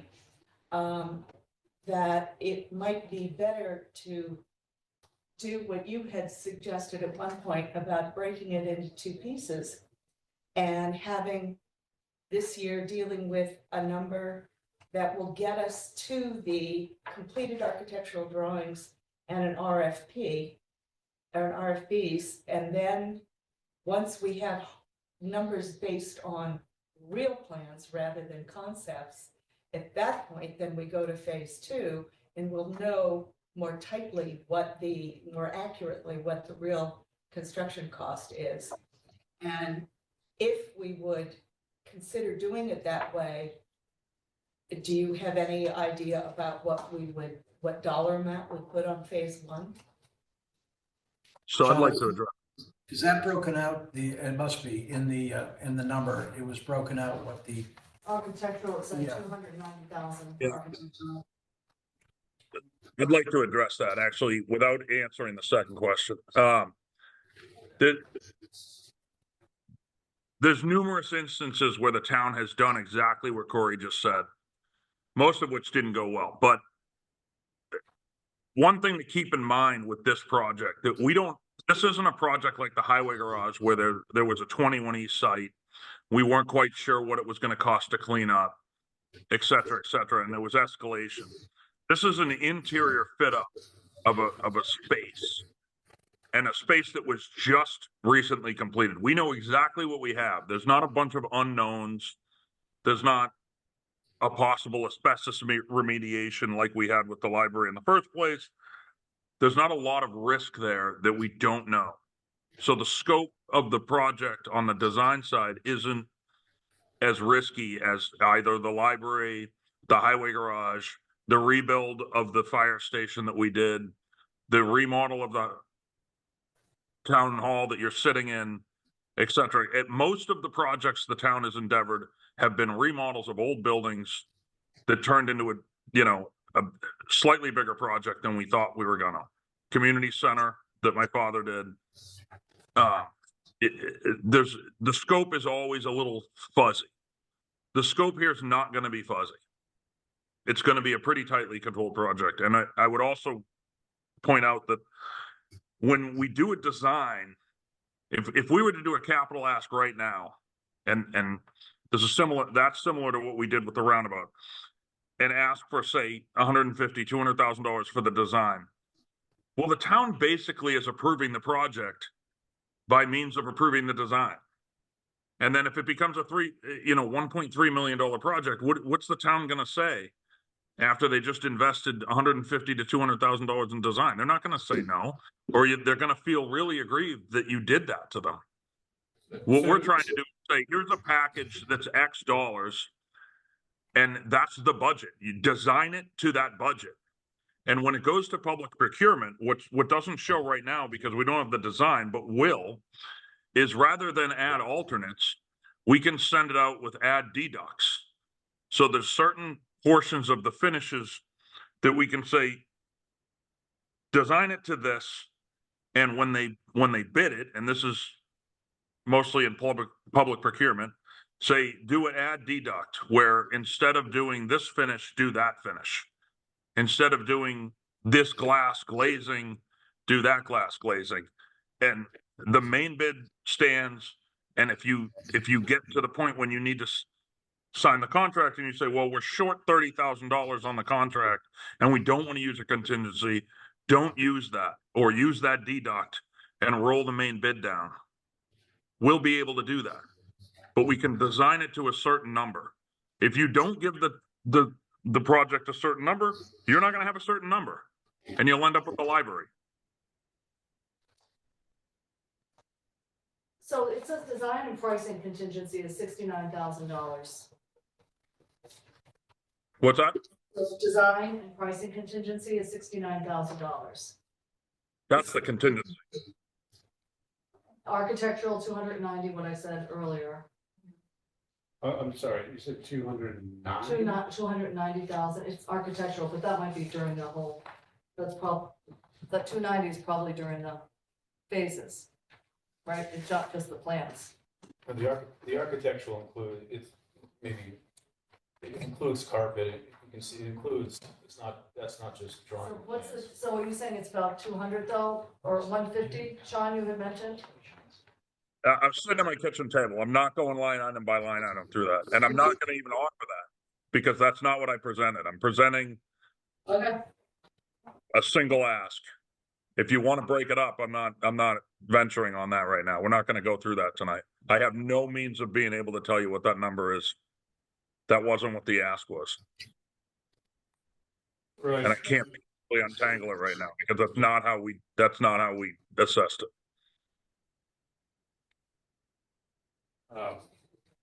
So you're saying that you're not sure, or the information is in the report that was provided to us? I'm telling you, I didn't offer for a design for this capital ask. I asked for what I asked for. I don't have any way of untangling that. I didn't ask the designers to do that as a single item to bring to two consecutive town meetings. I can't do that right now. If you want that, I can come back at a subsequent town meeting. Okay, But I'm not convinced that's a good idea. Sean, can you describe for us what is involved in the architectural costs in the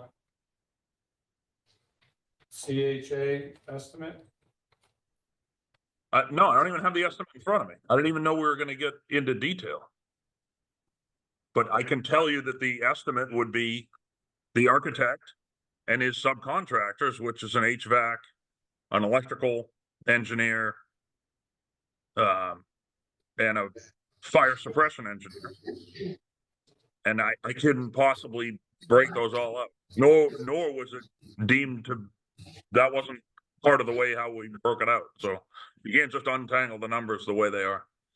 No, The actual design and the construction, and that's for the the basis. benefit, sorry, for the benefit of the people, I know Nora was referring to a document. I just want to make sure everyone's on the same page. She's referring to the CHA cost estimate, which we received from the Historical Society, George had sent to us. I pulled it up on my phone. I think Michael has a hard copy in front of him. Nora has it on her computer. And I can show Corey what it is on. So just, there is a museum total and then cost and a couple columns, but a couple of the rows are demolition, and then it's architectural under it, then fire protection, which again, these are all consistent with what you were saying, Sean, HVAC and electrical, and then it has a direct trade detail subtotal of 688,000. And I believe the architectural of that is $290,000. And so the interpretation by at least one member of the committee and perhaps by others is that the architectural of $290,000 would not just be the initial design drawings. It must be some ongoing work throughout the construction of the project. And because $290,000 for drawings seems quite excessive to me but I'll just, not to get on, in the proposal, those 4 buckets, architectural in the paper encompasses everything from fitting out the space, the doors, to carpet, to sound stuff, to, exit doors, everything. That's the 290. It's not just drawings. It's not drawings. And Matter then of fact, I don't see drawings in there. HVAC is HVAC and electrical is electrical, and but architectural includes, it's not just drawing, it includes, the fit out of the space and right, the actual construction. walls and carpet and floors and everything, yeah. But are there even does this even include the design, the architectural design plans? I don't see it anywhere. So I guess I know that this was envisioned as Sean has referenced, one ask, which would go from architectural drawings through construction. But does the estimate actually include the architectural drawings component of it?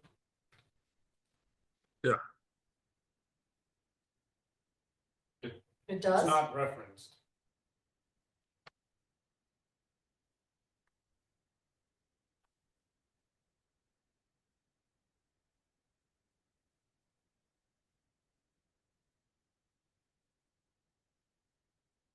So Sean, I know it's not in front of you, but in terms of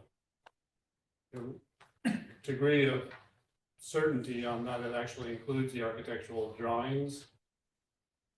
Where are you on that scale? What was the question? We asked if it included architectural drawings in this estimate, the CHA, and you said yes. I'm just saying it's not referenced, at least upon a quick skim in here. And so I just didn't know if you were unsure before you committed yourself to saying it is definitely included. I'm not unsure. It's built in. I'm gonna crash my screen if I try to open the first couple pages, but it's built into the main price of it.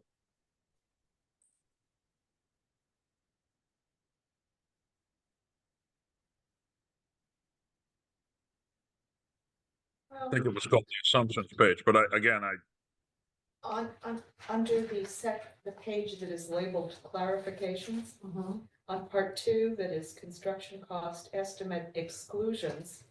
If you go down 1, 2, 3, 4, 5, or if you go down 1, 2, 3, 4, the fourth line says, and this is exclusions, architectural / engineering and other professional fees, testing, printing, surveying, permitting.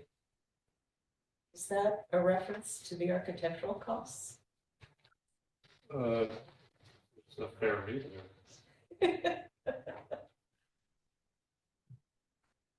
I'm not the guy to ask. No, sorry, George, I'm just casually looking over in your direction. Yeah. Part of why I asked the question about doing two pieces is that acknowledging that the town is obligated to provide the Historical Society with space, and that this is a good space to do it, and the library folks are supportive of doing it in this space. And I'm looking ahead to, in the end, what really matters is how people vote at town meeting. And I'm trying to think about what is the most appealing way to present what is a substantial project, which is unfortunately following on the tail of a very controversial project, will have difficulty enough winning support. And I'm trying to think of a way that will make it more palatable. And I'm just wondering whether dealing with it in two pieces will be perceived as a better, in the end, a better way to handle what the real cost would be, and will make it more palatable to the voters. I see that part of that is checks and balances, that there's oversight. One thing happens, everything's copacetic, then the second phase. So what I would think would make sense is to defer a vote and to have us, we can come back to you and say that everything that John is telling you now is correct, and we can all be convinced that that's the case and say so, and that is a route to go. The other thing we can do is go back to the drawing boards pretty quickly and come up with a detail of what the architect's going to do for us, drawings otherwise, and what that cost would be, and let you decide which route you think makes the most sense to go.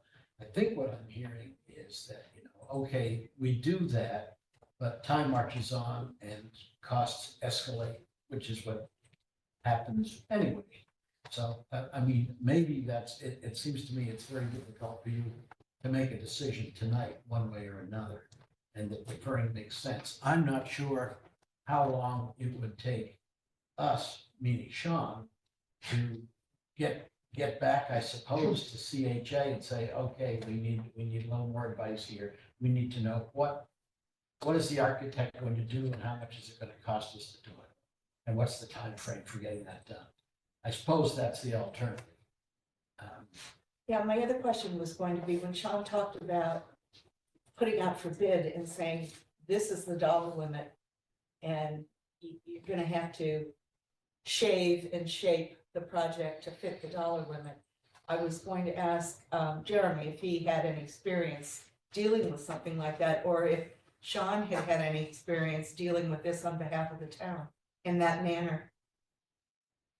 Well, going out to bid to shave and that was my point with the deducts.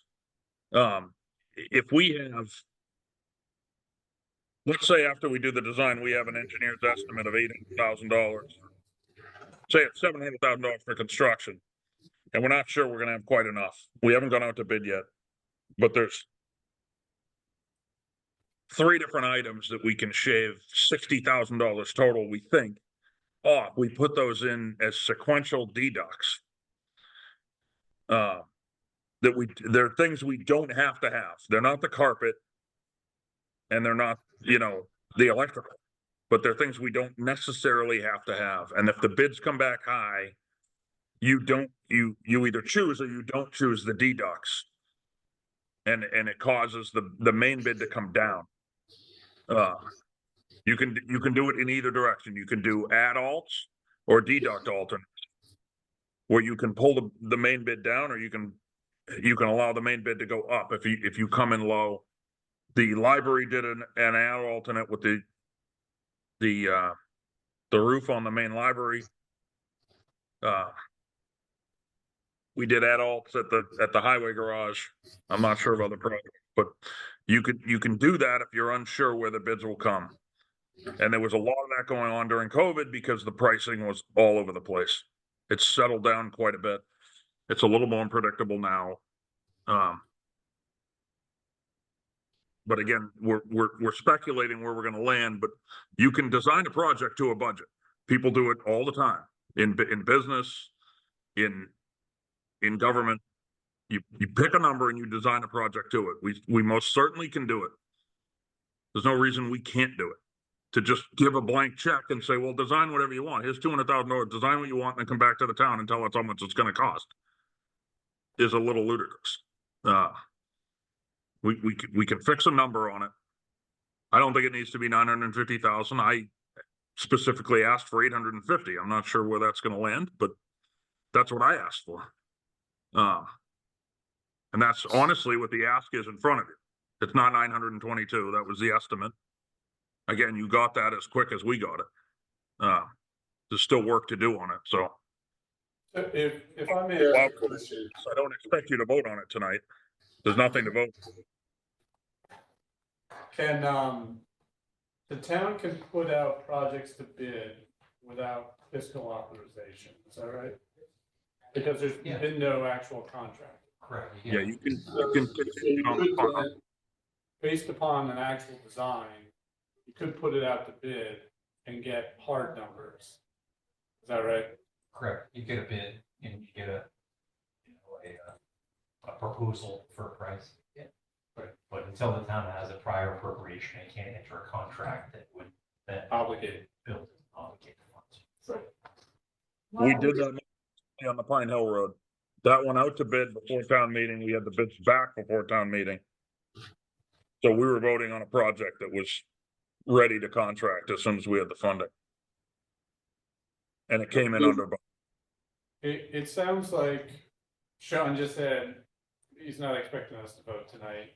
George was recommending to us to sort of defer and perhaps get a little bit more.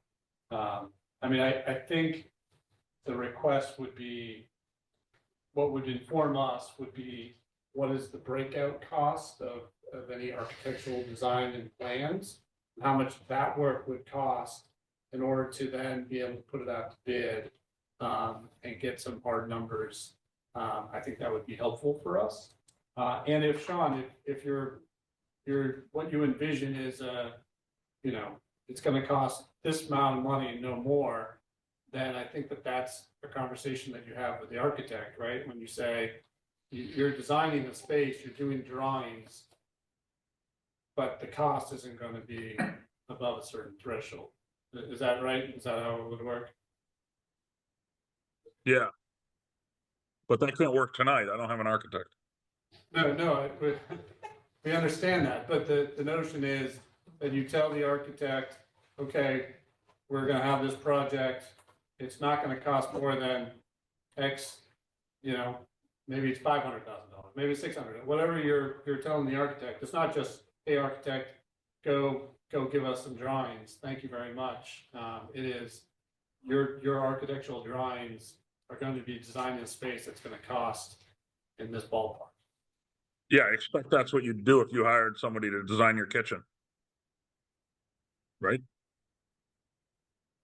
Yeah, like don't give us all the bells and whistles if the cost is going to be here as opposed to up there. Right. So it seems a consensus on the committee is to not vote on this, which will obviously require another meeting, but it sounds like we were going to be doing that for Pine Hill anyways. Do I have that right, that people would prefer not to Yes. vote on it? Is there any other information requests that we have for the proponents of the center and museum? Not right now. Well, I meant like, it would be great if you came back and had answers to these, or these data points, or whatever it is. So what you just brought up to Jeremy, are you saying that it is possible to have somebody come in now to give some quotes? No, my question was more, if the town was to appropriate money for architectural drawings in Okay, fiscal year 2025, those drawings could be done, if it was the 3 to 6 months to get all those drawings done, then those numbers could be used to get hard bids that, for fiscal year 2026 funding and appropriations, we would essentially be seeing those hard bids and voting on that for the full project, which is not what is being requested now. I understand that, Sean, but I was just saying hypothetically that could be done in terms of getting hard bids. I'll just, one comment, I think Sean's point about, I mean, this is a unique space. Different than, I would think, of Access Road or the DPW building that's just a square box and has no grills. So this is like it's a kitchen, and you can either go low-end cabinets or you can go really high-end cabinets and cheap granite or expensive granite. And so I think to Sean's point, the architect is going to, I mean, they can design to whatever number we want to give them. And that's part of, I think, some of the, I think, maybe concerns that you hear on this proposal is that there's a degree of which the museum can be a no-frills museum and have certainly more than what is an empty basement now, or, you know, the current structure of the basement library, or a high-end museum of fine arts, you know, caliber and everything in between. And I think that's the challenge that we have here is, and that's the challenge that doing the design and asking an architect to draw up plans is, it all depends on what someone says them to do. Either do it, if it can be done for 200,000, they could maybe do it for 200,000, or they could do it for 5 million. I mean, I don't know what that number is. What is the bare minimum to get the space and certainly usable and workable? But that's, I think, that my concern with going out and paying 200,000 to do designs, and then, like Sean said, you get a proposal for $3 million, and Yeah, no, I think and we can talk about more of this later on at the next meeting, if we get some sense of what the drawings would be, but I think we all have reservations as to the top line number, even the 850,000, not necessarily the 922, as being a lot during this sort of fiscally constrained environment in the town. And so I think we get to that point, I do agree that the committee should sort of come in and say something to the effect of like, the budget can't be too large.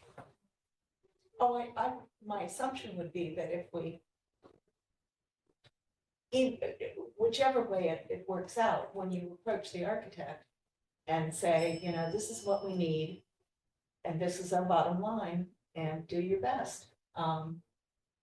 That it wouldn't be an open-ended request to give us anything you want. We spent a good deal of time with the planner, and there's a lot of documentation that's been done with him. It was a husband-wife team. Yeah. And so one would hope that the architect who ultimately does the drawings would have the benefit of all of that information. And in fact, we've even talked about the architect who helped us might even work with a prospective company that would do the definitive work. And I think what would be helpful potentially in the process is to start with a number and work backwards, as opposed to start with what are all the things that we would want and work forward. I don't know how the process was. It sounded like there was a lot of discussions and planning and tremendous amount of great work that you guys had put into it. But when I think you said at one point earlier today, you asked the question, well, how much is this going to cost? as opposed to saying, this is our top dollar amount. It can't go north of that and get the town to sign off on it, so we have to work within that budget. Yes, but I would revert, just as Margot talked to you, Corey, you know, we had been told early on, we should expect to get a finished product that really is of a quality that reflects the library. Now, frankly, it's not that big a space, so I think in terms of the finished product, I can't imagine that there's really that much that needs to be done where you're going to find a lot of savings. I'm guessing that, well, I don't think there's necessarily going to be a lot that's going to be done that's going to give us the space that I think we are deserving having, that's going to save lots of money. I can't speak to that. You know, going through the bid process speaks to it.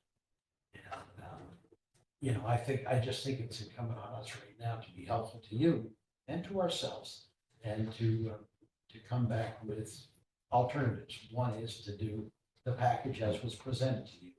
The other is to stretch it out with coming up with an acceptable number that we would take to town meeting that would be asking for architectural services to get us to the next step, and to be sure it's going to be a smaller number. It's a lot smaller. So I think at this point, to be honest, we don't know when our next meeting would be.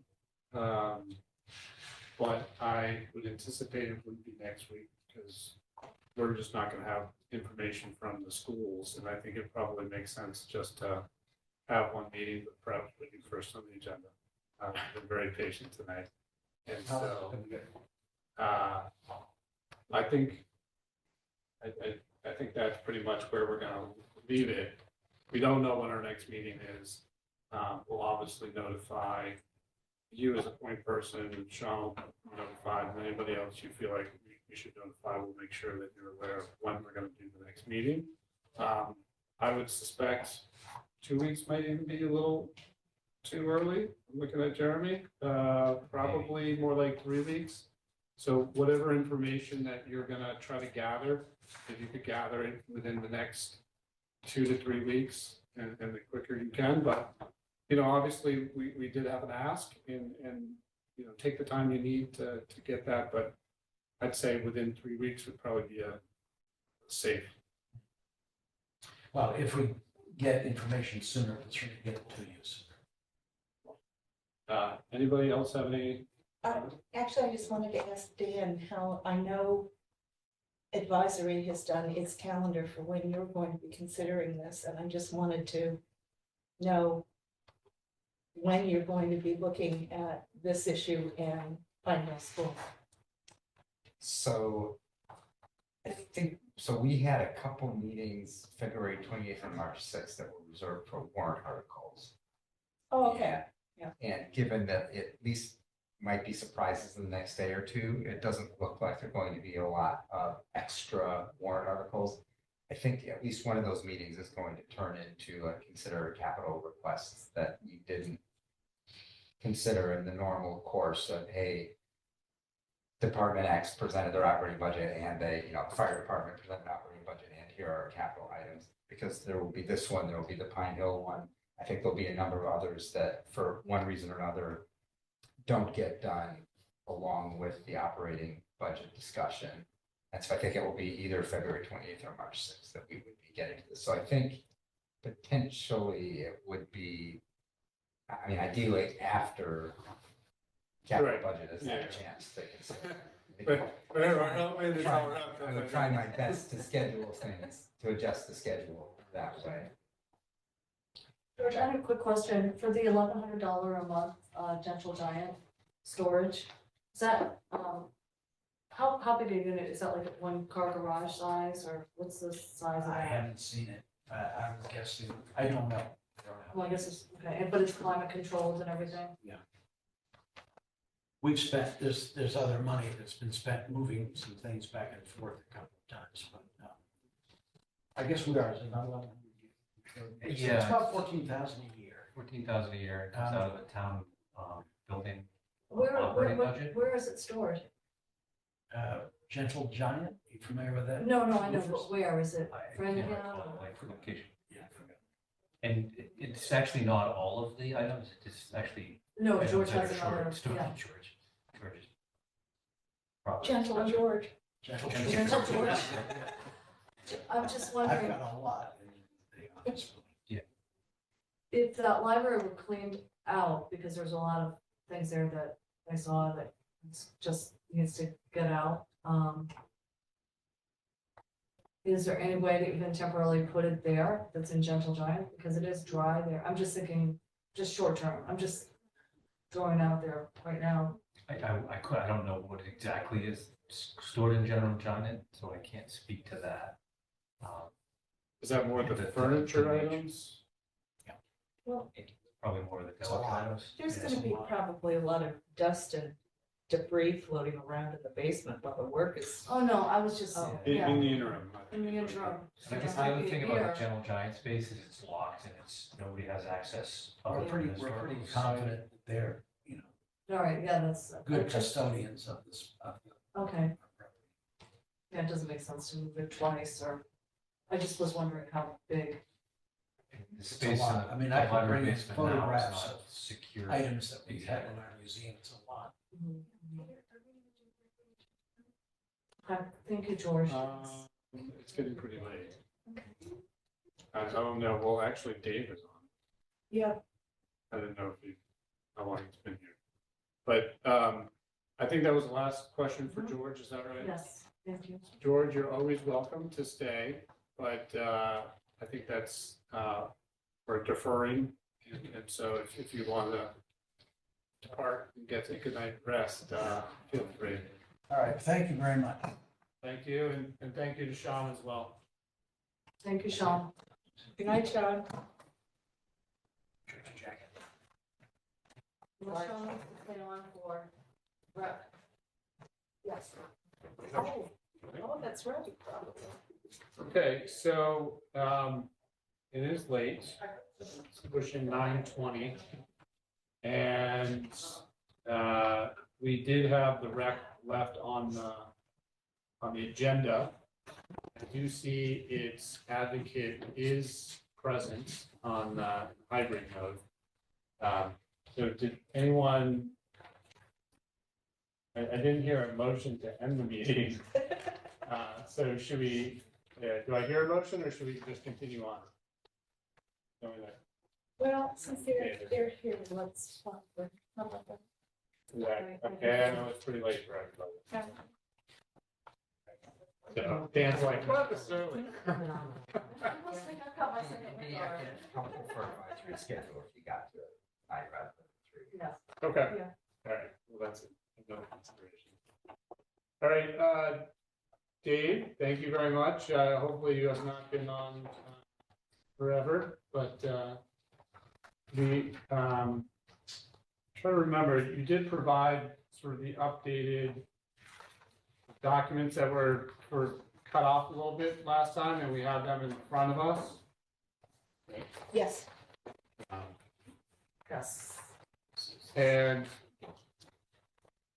you know, I recall that there was a couple of questions that you were gonna follow up on. Do you want to just, for the purpose of the meeting, just to the extent you have any additional information, provide that to us?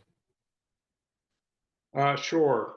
So if I understood correctly, a couple of the questions surrounded, and Sean's here, maybe he can speak to it as well, but, you know, what if, you know, any of this work could potentially be performed by DPW? I didn't want to speak, obviously, on Sean's behalf. Sean and I did speak in between the last meeting and this meeting. And I hope I'm not misquoting Sean, but effectively, he believes that we should leave the project or the estimate as is intact because it may be a situation where if we commit anything in advance, it may potentially actually make no difference either in the cost that may actually delay things depending on the availability, or what may be going on concurrently at that time. And so given the dollar amounts, in terms of the parts that they would be possibly involved with or on the smaller end of things, it shouldn't be the tail wagging the dog, so to speak. Okay. Was there any other piece of information that you've acquired or you want to update us on at this time? I mean, I'm still doing a little bit of research on when the last resurfacing was done, both the timing and cost. I don't have that back yet. I don't think that really changes anything as it relates to the decision that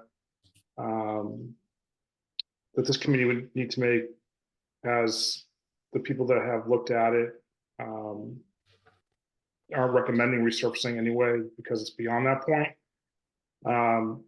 You know that in terms of the timing, that it was done at least 5 or 6 years ago.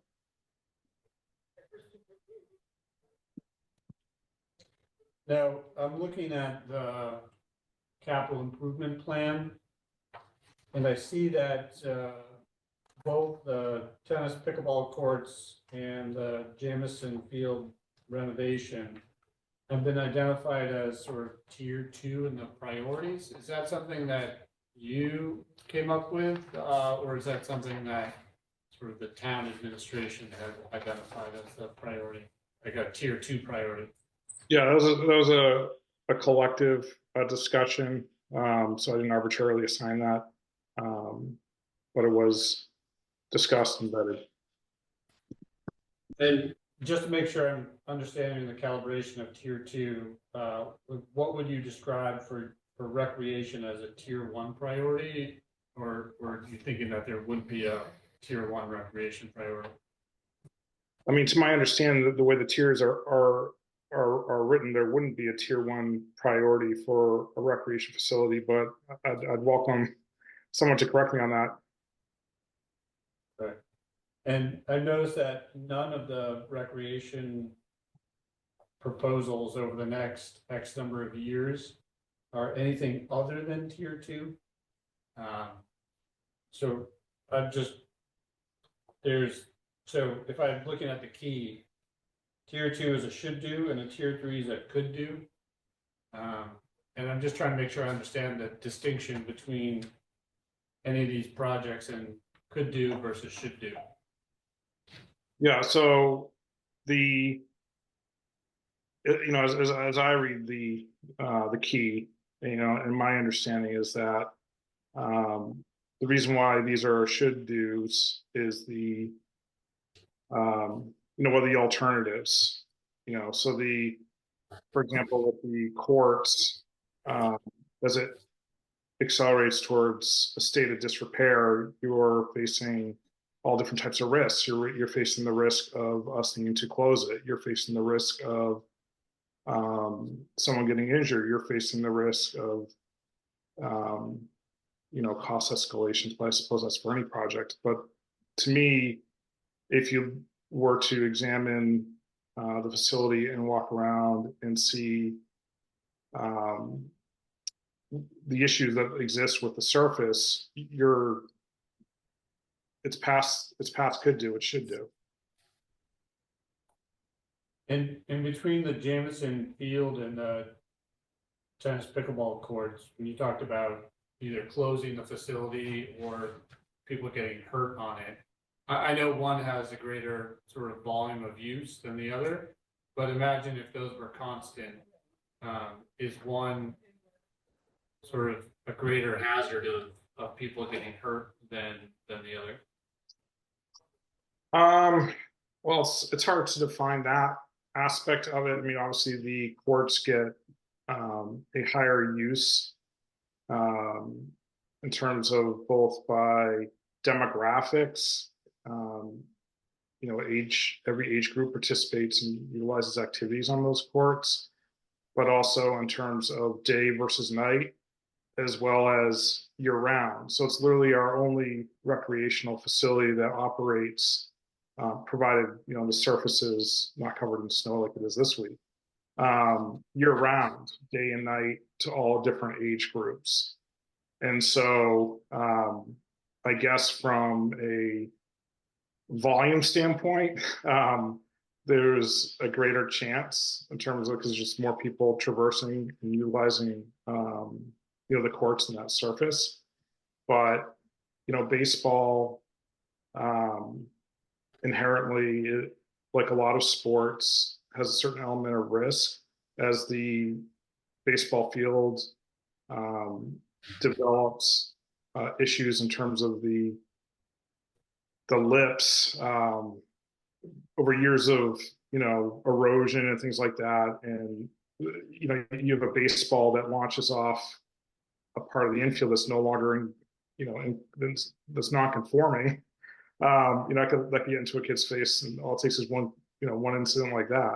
So to me, it's like, I think obviously from a volume standpoint, the courts presents the more opportunities. But sports inherently are have an element of risk, and as the playing surface becomes more and more out of conformity, you're inviting risk due to the playing surface. Correct. Yeah, Dave, how currently, when someone uses a tennis court for a pickleball court, how do you mark what do you use for the delineation of the court? So we have temporary lines that are on one of the 4 tennis courts. Mhm. And If you resurface the tennis courts and then tried to take one of them and declare it a pickleball court and put the temporary markers on it, would that degrade the new surface in any way? It's not a question of degrading the surface. It's more about the utilization of the space. And so the recommendation, which we support, and we look at the difference in the project costs of utilizing the space where the practice wall is today, that's also in disrepair, and it also needs to be addressed, and converting that to 2 dedicated pickleball courts versus replacing it with another tennis practice wall. It's less than a $20,000 difference in the project cost. And so it doesn't really make sense, both from a design standpoint, but also as when you consider the utilization of space and how people are utilizing, the courts today. It doesn't really make sense for us to lose a tennis court if we can gain 2 pickleball courts. Thank you. I have a little information about the last time that the courts may have had a capital appropriation. Did some research back 25 years for another analysis that select board wanted me to do, but looks like in fiscal year 2012, there was an appropriation for town tennis court repairs. So that was just the repairs. 2012 repairs, How much? 25,000. So we still don't know when the initial. Like how long do these, Dave, it's Nora here, how long do they last? Do you see this lasting? Yeah, so the courts, I'll give you, decades is the short answer. But the average is 25. It's really going to depend on weather conditions, when the opportunity presents itself to do a resurfacing, if that's necessary, between the time that you redo the courts or install courts. So there is a question of if maintenance is required, are you doing that maintenance or not, to extend the life of the court and those types of things. But in general, they expect to last decades. On average, 25 years. Sometimes you can get 30 years or more out of it.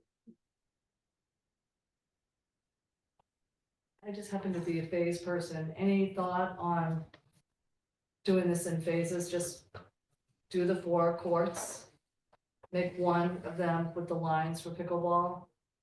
And then, put a board up there on one of the other, because the board was up on one of these courts behind the court.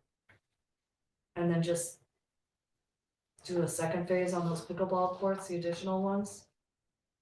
I mean, it's possible, but that's the least expensive component of the project. And you still have the cost of the demolition, of that area, the grading, making it accessible and all that. So it may, like, if it was going to save like a quarter or half of the project cost, I would say that would make sense to me. But given the growth of the sport of pickleball, given how pressed we are for space as is in the spring when we have all activities going and we have the high school practicing there and JV has matches there and all that, we could use more court space, not less. And it's incremental investment to have the pickleball courts. It's less than a tenth of the total project cost to have it.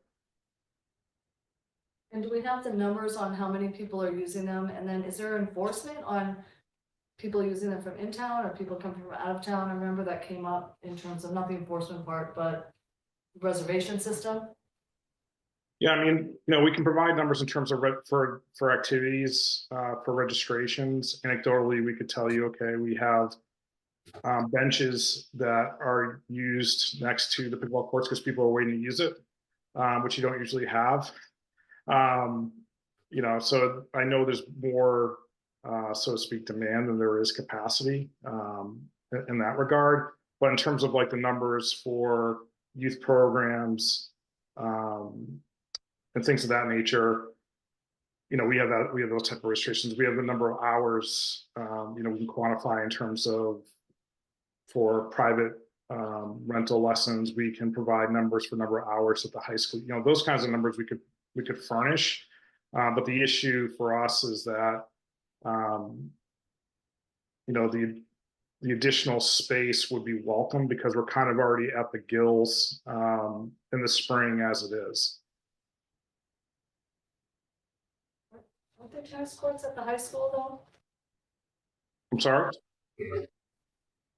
There are tennis courts at the high school, so when you say the JV team or the teams need to practice, we have tennis courts at the high school. Yeah, it's so they take advantage of the courts at Carroll Park in Dover. They take advantage of our courts and they take advantage of the high school courts. Tennis is a popular sport at Dover Sherborn High School.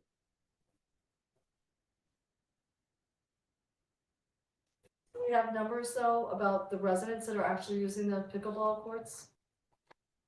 So when you say, so we don't require, we don't currently have a reservation/registration system. It's first come, first serve in terms of court utilization. When I'm down there, I always go over and introduce myself and say hello to pickleball players because I like to know who's using the courts and that type of thing. It's not unusual reciprocally that there are people that are playing with Sherborn residents from out of town and vice versa. We play at other people's courts, but the rules are for our courts, whether it's tennis or pickleball, that it's for residential use. So the expectation is that it'd be the residents that are utilizing it. And if there's ever, a question of a court's not available and there's a non-resident using it, the resident obviously would take priority over a non-resident. I don't know how that's enforced. It's usually enforced with a conversation between the people who live in town generally know each other. And if there's somebody on the court that they don't know, they usually will talk to them and say, hey, are you from Sherborn? And it's one of those things. We have talked about that if we did have new pickleball courts installed, that we would potentially introduce a reservation system to better track that. Because what we've heard from neighboring towns that have installed dedicated pickleball courts is that they become very attractive because there's more demand than supply for pickleball at the moment. And so some of them, to deal with that, they have relied upon reservation systems. legally enforceable, by the way? Probably not. Okay, just curious. Not that, no, you just said, but saying, saying, do you live here, you can't be here because it's a public space. All legal questions. I know. I mean, I don't think the latter part, but the other part The about, Recreation Commission sets policies, there's some enforcement mechanism, you know, if somebody's doing some, you know, littering on their sites. I know, but if I go, not that I could, but if I go and say, wait, show me your ID, do you let them ever do that? Yeah. It's just an interesting, piece of it. Sean, commented about ADA accessibility, which is really needed. Right, and I think what Dave's put forward is the proposal is, the access walkways is improved. Right, to no, meet no, the I know, ADA I just requirements. didn't know if people saw that on the screen. Yeah, no, Disappeared. it's a good point. Yeah, as soon as you do a project of this scale, you'd be obligated to provide that ADA access. Yeah, Sean, when you, the chat goes on for a second, then it disappears on this screen, so I just saw ADA compliance. I- Do you want to use it? The project addresses that. I only brought that up because the question about doing part of the project, I think as soon as we start the project, we immediately have to address the ADA accessibility issue rather than dragging it out. There's no chance someone in a wheelchair or even someone that has trouble traversing uneven ground could make it into those tennis courts. So we can't allow that. We can't upgrade part of the facility without fixing that. So Jeremy, I'm gonna try to put you on the spot here. If you recall, we have this mountainous plan. And the dark blue is the capital budget plan fiscal year 25 to fiscal year 30, which at least in the first 2 years, which I think the numbers are probably the most realistic, is projecting out essentially expenditures that are sort of far in excess of what we've done in the past. There hasn't been, and I'm kind of looking to you to see if there's going to be a recommendation on how we smooth out, you know, that, or, you know, prioritize certain items so that it isn't that we're sort of doubling our capital budget every, you know, year going forward. And I know with some of these, like, for example, the regional schools, that's sort of being taken off, but didn't have the Pine Hill yet in, so that number's been put back, that number kind of goes back up. But if we were to get below at least a $3 million sort of capital budget recommendation, something has to get whittled off for fiscal year 2025. And I didn't know, I understand the plan put forward is what you're recommending. But I didn't know if any part of that you're saying, well, this would be the item that we could slide to 26. Or you're gonna tell me, well, 26 is looking so bad. We can't slide anything in 26. Well, what could we slide to 27? What we could do, we haven't yet, and we've started to take a look at it, but you know, that mountain that you referenced was based on, you know, the capital plan that was submitted at the beginning of December. Things have changed since then. So we could rerun based on changes, and we could certainly rerun based on any scenario you want us to look at, to see what helps smooth it out, what deferring a project looks like as far as the debt. Certainly do that. And as the model built, we just need to know what you want to put in as the trial. But there's nothing that kind of comes to mind at the moment. I'm not, you can obviously take a pass if you don't want to answer the question, but. I haven't prioritized projects like in that way. But I think you know, I think that's part of what the capital budget committee, you know, you're asked to do, and I'm happy to help advise on that and what different timeframes for projects look like. But certainly, you know, the tiered what's priority 1, priority 2, priority 3, does take into account, what might be, a danger to health and safety, public health and safety. Right. If the tennis courts were becoming a health and safety issue, we close them. As an alternative, whereas, you may not have an alternative to, your ambulance doesn't work anymore, you need another ambulance. So, Right. it, may go without saying, but saying it anyway. Yeah, I mean, interestingly enough, the Pine Hill is listed as the HVAC AC is listed as a tier 3 on this, which seems like it's more going towards like ventilation is more of a health and safety issue. But perhaps it's really not that needed.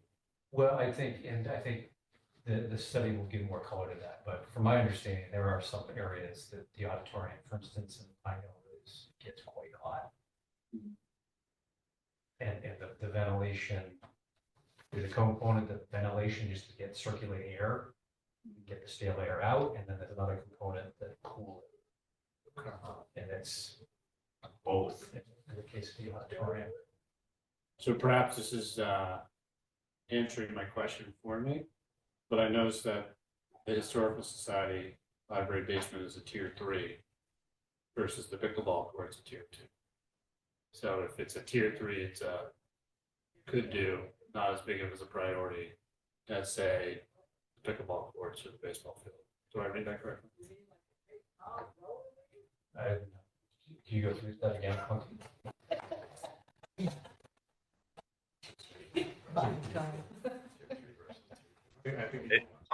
Can I make a comment? Go ahead, Sean, comment? Just to point out, 2 different people filled out those forms. If I knew that, I would have put tier 1 on all of my stuff. So this is I remember what you said about your dump truck, this is the town capital. or your plow truck. This is coming from not individuals filling these out. My understanding, this is the town's imprimatur, making a statement as what its priority items are. Well, Jeremy filled out- Sorry, I rescind my comment. Taken from the post submitted, but with some. Okay, so sorry, Dave, I didn't wanna, I was trying to get some clarity on the view here. I mean, I'll be honest, the amount of sort of requests this year is much higher than historically it has been, or at least the expenditures have been historically. And so part of what I'm trying to do is evaluate if there's something that could be done today for this upcoming year versus subsequent years. And I don't think that there's really a realistic way that I'm looking at your pickleball proposal and, I'm sure there's like some playing the joints a little bit, but I agree with you that building the pickleball court is sort of a marginal cost on the whole project. And it seems it would get a lot of usage, perhaps more usage than some of the other recreational facilities in town that we spend money on. So I'm just trying to figure out, among the 2 proposals of $600,000, what would be best for the town to Ultimately, the town votes borrow on it, money. right? Right. The town people vote on it. Yeah, but I guess our duty is to recommend what we think is best. I mean, what are the pros and cons between, say approving one and then pushing off another one till the following year to spread it out? I mean, does it really make that much of a difference? I mean, is there, your times? Well, it's just a little bit, to me, and again, the historical perspective is, and you said this is, between the library and this and possibly the school, I mean, it's a lot in 1 year. And then the other piece of it is, when do we go to override? Well, Is and that- is remember, that- in 26, you have a whole little list of that. Right. It's coming. No, it is coming. but there's obviously some fiscal budgeting that just has to occur, especially with high interest rates at the moment. Theoretically, lower interest rates in the future. I mean, how much can you really borrow? I mean, we're paying $2 million a year in interest payments, correct? So Approximately that? likely these projects would be debt exclusion projects that would go to the ballot, just like your historical capital has been. So doesn't, that itself is the override. That's not a separate override. Right. Debt exclusion vote is what votes the approval to go beyond Prop 2.5 to pay the debt for that project. Right, I mean, the town still has to pay. No, we Still still pay for it, yes, once it's approved. Right, you're just able to amortize it over an extended, which for the tennis court, pickleball court, it sounds like it has an extremely long lifespan at least, and so at least you're saying to yourself, okay, this is going to be amortized essentially over 40 years of usage, if it goes as long as the last I one. think the max. would be Well, the 60. last one seems like it's so old, nobody knows. Well, The historical society could tell us. look into it. Unless we have pickleball courts and we redo the tennis courts, you can't play tennis or play pickleball. It's a very either or kind of situation. The baseball field, which unfortunately is the lesser cost, is one that if you could possibly push something out of here, that might be it. But it's 100,000 versus 575,000. Dave, the proposal for the pickleball is 5, right? Do I have that correct?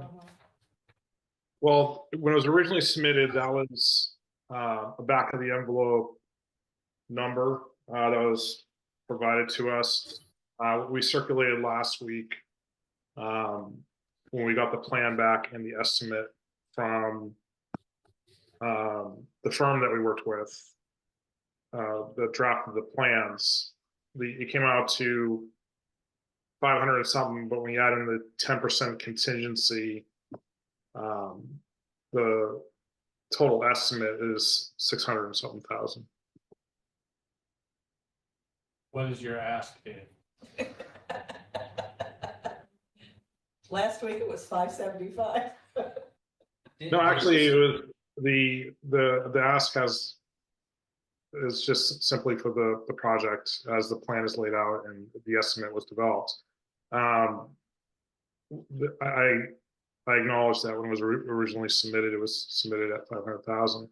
I think what we were talking about last week was if there was anything that I can't commit to it until it's evaluated by someone who's a lot more proficient in these things than I am.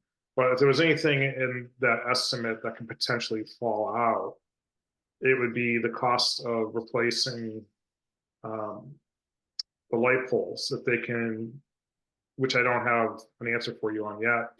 But the total cost of that is in the neighborhood of, including the removal of the old ones, is in the neighborhood of $70,000. Now, there's going to be some electrical work, even if you keep the poles foreseeably, but it's not going to be anywhere near that. It'll probably be, something under $10,000 or something. But I just want to. That was the discussion we were having last week. So someone kind of extrapolated that and subtracted that from the 6 and change, you could get to something closer to 500 and something thousand. But I wouldn't commit to that until someone makes that determination. Okay, so typically the way it works is we vote on dollar amount on a request that we recommend the town expend X number of dollars. It's not open-ended. So if you're not ready with a dollar ask or a dollar request, I mean. Well, the dollar request is what the estimate is for. That's as we sit here today. 46,860. Dave, is there, just looking at the site plans and maybe you've addressed this already and I missed it, and the desire to have, demand for pickleball courts, it seems like, could the pickleball courts be built independent of the renovations to the tennis courts? Could that be a first phase to put in the pickleball courts and then come back and do the tennis courts later? Could you theoretically? Yeah, you could. But you're going to be probably, and Sean would probably know this better than I would, but you're probably going to be repeating some of the steps because they're overlapping areas.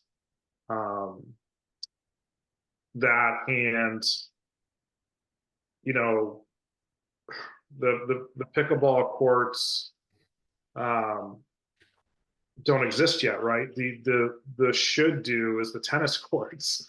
So I mean, you could do that, yes. Ultimately, it may make the total project costs higher because you're going to be replicating some things, and you still have all the risk associated with a tennis court that's in a near state of disrepair. So I don't. I suppose you could do that, and it would help provide some capacity, in the meantime. But you run the risk of losing your tennis courts. How many tennis courts are at the high school, middle school? They're over residents. At the Dover, Sherborn, middle school, high school, how many? I think there's at least 4 at the high school, Dave. How many tennis courts at the high school? 4 or more? I thought it was 5, but I don't want to. So are those slated for repair or replacement? Is that? I don't think so. I think the next major recreational facility over there is the track. Next couple of years or so. Okay. I think the tennis courts are in pretty decent shape.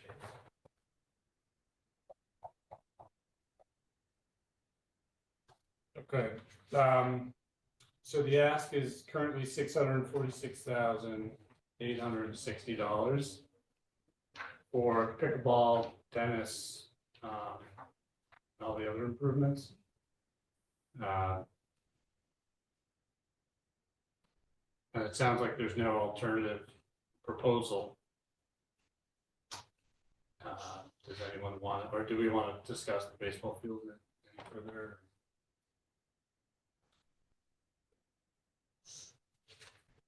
No appetite to do that. Okay, so if the only thing before us is the 646,860, what do you want to? David, is in regards to the baseball field, there's currently a renovation underway for one of those baseball infields. So we completed the in December of 2023, we completed the renovation of the Little League field, which is Jameson 1, which would be the one that's closest and utilizes the press box snack shed, which is adjacent to the tennis courts. So that was the one that was most recently renovated. The next one that needs to be renovated is the 90-foot diamond, which is Jameson 4, and that's the one that's diagonally across from it, closest to Pine Hill Lane. And that field is, from what I understand from Dover Sherborn Youth Baseball Softball, is the only operating 90-foot diamond that the youth organization has access to between the two towns. Dover doesn't have a 90-foot diamond, and they don't have the Dover Sherborn High School no longer allows them to utilize their diamonds.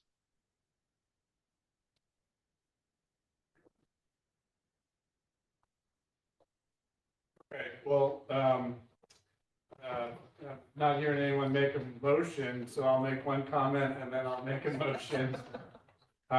Frankly, I probably, if the numbers were a little bit lower, could have recommended or voted to recommend the approval of the tennis and pickleball courts. $646,000 is just kind of tough to swallow right now. If it was probably a partial project perhaps, that would be a way that we could smooth out the expenses with a pickleball court now, which is ADA accessible. But, you know, I think I would have postponed or pushed off the baseball renovation. But if we're just left with the 646,000, I probably would vote for the baseball and vote no on the tennis and pickleball. That just seems a lot at the moment. And again, if it was maybe in the 500s, I think it would be okay. But hearing that, I'd like to move to vote on the request to for the town to authorize the expenditure of up to $646,860 on the tennis pickleball courts. Does anyone want to second that, moving it to a vote? So you're making a positive motion or a negative motion? I'm voting, or moving to vote on. Okay. Because I think it's our duty to vote on the presentations. You just made a positive motion. I was just asking a question. Did I? You just made a positive motion. I want to vote. You're probably gonna vote against it. You're gonna vote no on a positive motion. Well, I No, want to. no, that's fine. You can do that. Okay. Well, I want to move to vote. So Okay, we're either gonna, I gotcha. I could move to vote no, I suppose. All right, so maybe I'll rephrase. Sorry, Corey. I move to not author, or not recommend, Yeah. or that the town not authorize the expenditure of $646,860 for tennis and pickleball court renovation. Is there a second? Yes, there is a second. All in favor? Aye. Doesn't matter how I vote. I'll vote aye. Aye. What about the baseball diamond? Can I hear a motion on the baseball diamond? Well, I'll probably choke to death on a pickleball.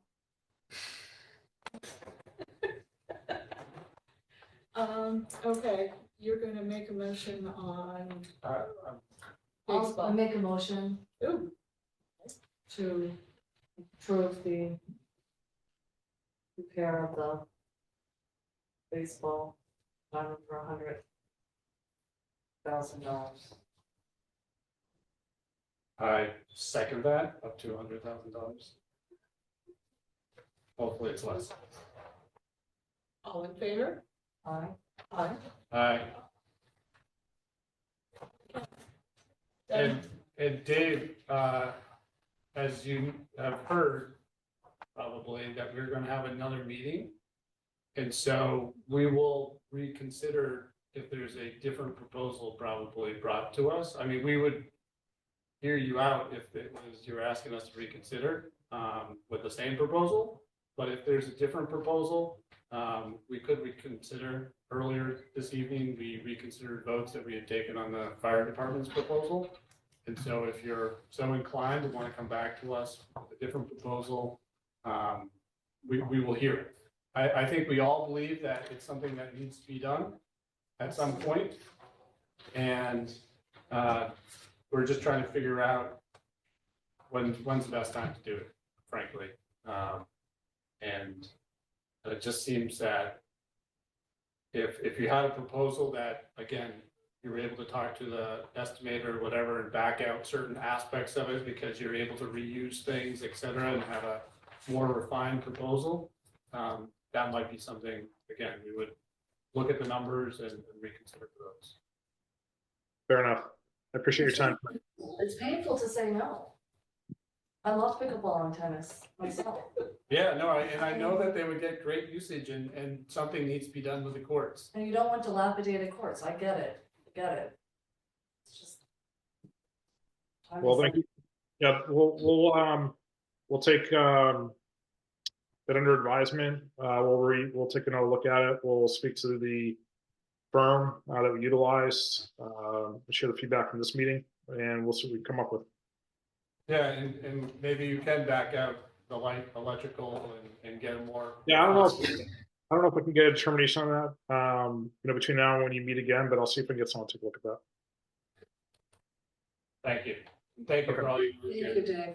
patience Thank you. with our long meetings. That's okay. I hope you have a good night. Thanks, Dave. Okay. Thank you. So our next meeting is going to be in 3 weeks. I'm hoping that will be right. You can leave a date. Did we already vote on Sean's snow fighter? We did. He's still here. He's staying to make sure you don't reconsider. Well, remember what happened at the town meeting last time? I think there was a vote and then at the Yes. very end of the meeting, there was a motion to reconsider a vote. I'm not sure who brought it up. Sean, who did that? So you're saying the 13th? Yeah, I think so. I mean, I think it's penciled in at this point and perhaps we should notice it so we get our room. And the agenda items will be the Pine Hill, the Historical Society or Historic Center and Museum, and then all of the business. Frankly, again, if there's a way to refine that tennis into the ball estimate, it might be a big consideration and maybe people want to look the other way. I don't know. Obviously, advisory might actually consider this in between, and maybe there'll be input from advisory as well. Advisory won't actually vote until the public hearing. There'll be a discussion and a conversation. I think it'd be possible to kind of infer generally what are sentiments from that conversation, but there won't actually be a vote until the public hearing. Yeah, no, I mean, But we'll definitely talk about it before then. This Thursday, the select board are going to be discussing their opinions on the capital projects. okay. You'll have Yeah, to that'd be, that at your later meeting. Is there ever a time that something like this goes past capital budget? For example, if the select board or somebody, will that go or die here? Or does it kind of go to the town to vote, to Well, I mean, townspeople? it's essentially what gets included in the motion made by advisory as far as the capital. If they don't include it in the motion, then it's not a positive motion on the floor. Could somebody try to revise the capital motion on the floor? I guess. Just It's gonna be a curious. pretty big change to add something that's sizable to the capital plan. But, You know, if all the tennis you know, the positive players, motion pickleball advisory players puts forward is Show up, yeah. presumably gonna be your recommendations or what they advisory supports the recommendation. yeah, I mean, the capital budget committee doesn't have to be in lockstep with everybody else, but our vote will be at least noted, you know. You'll have a report that will record all. Right. Yeah, and on occasion, not all the time, but if if capital and or advisory opposes something, the proponents will withdraw because they figure it's a lost cause. That doesn't happen all the time. But even if it's a negative motion, the negative motion on the town meeting floor could be voted down. And then somebody can stand up from the audience and make a positive motion and pass it. So, I mean, I have seen that. where yes. The vote goes against what advisory. Yeah. I mean, Not under Dan's watch though, right? Not It yet. could be that it appears, as the motion with a negative recommendation, or if there was really, really strong sentiment against it, it might be that the motion just didn't include it, and then it would be the scenario that Corey mentioned, where somebody on the floor of the town meeting would have to make a motion to bring it up. To bring up the fact that they want to still see it Right. on the ballot.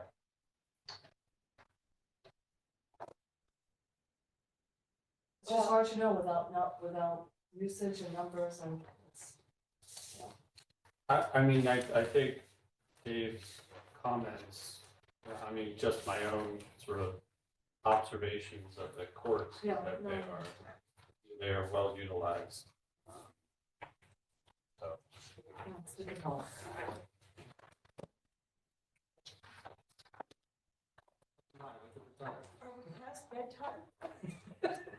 Mine.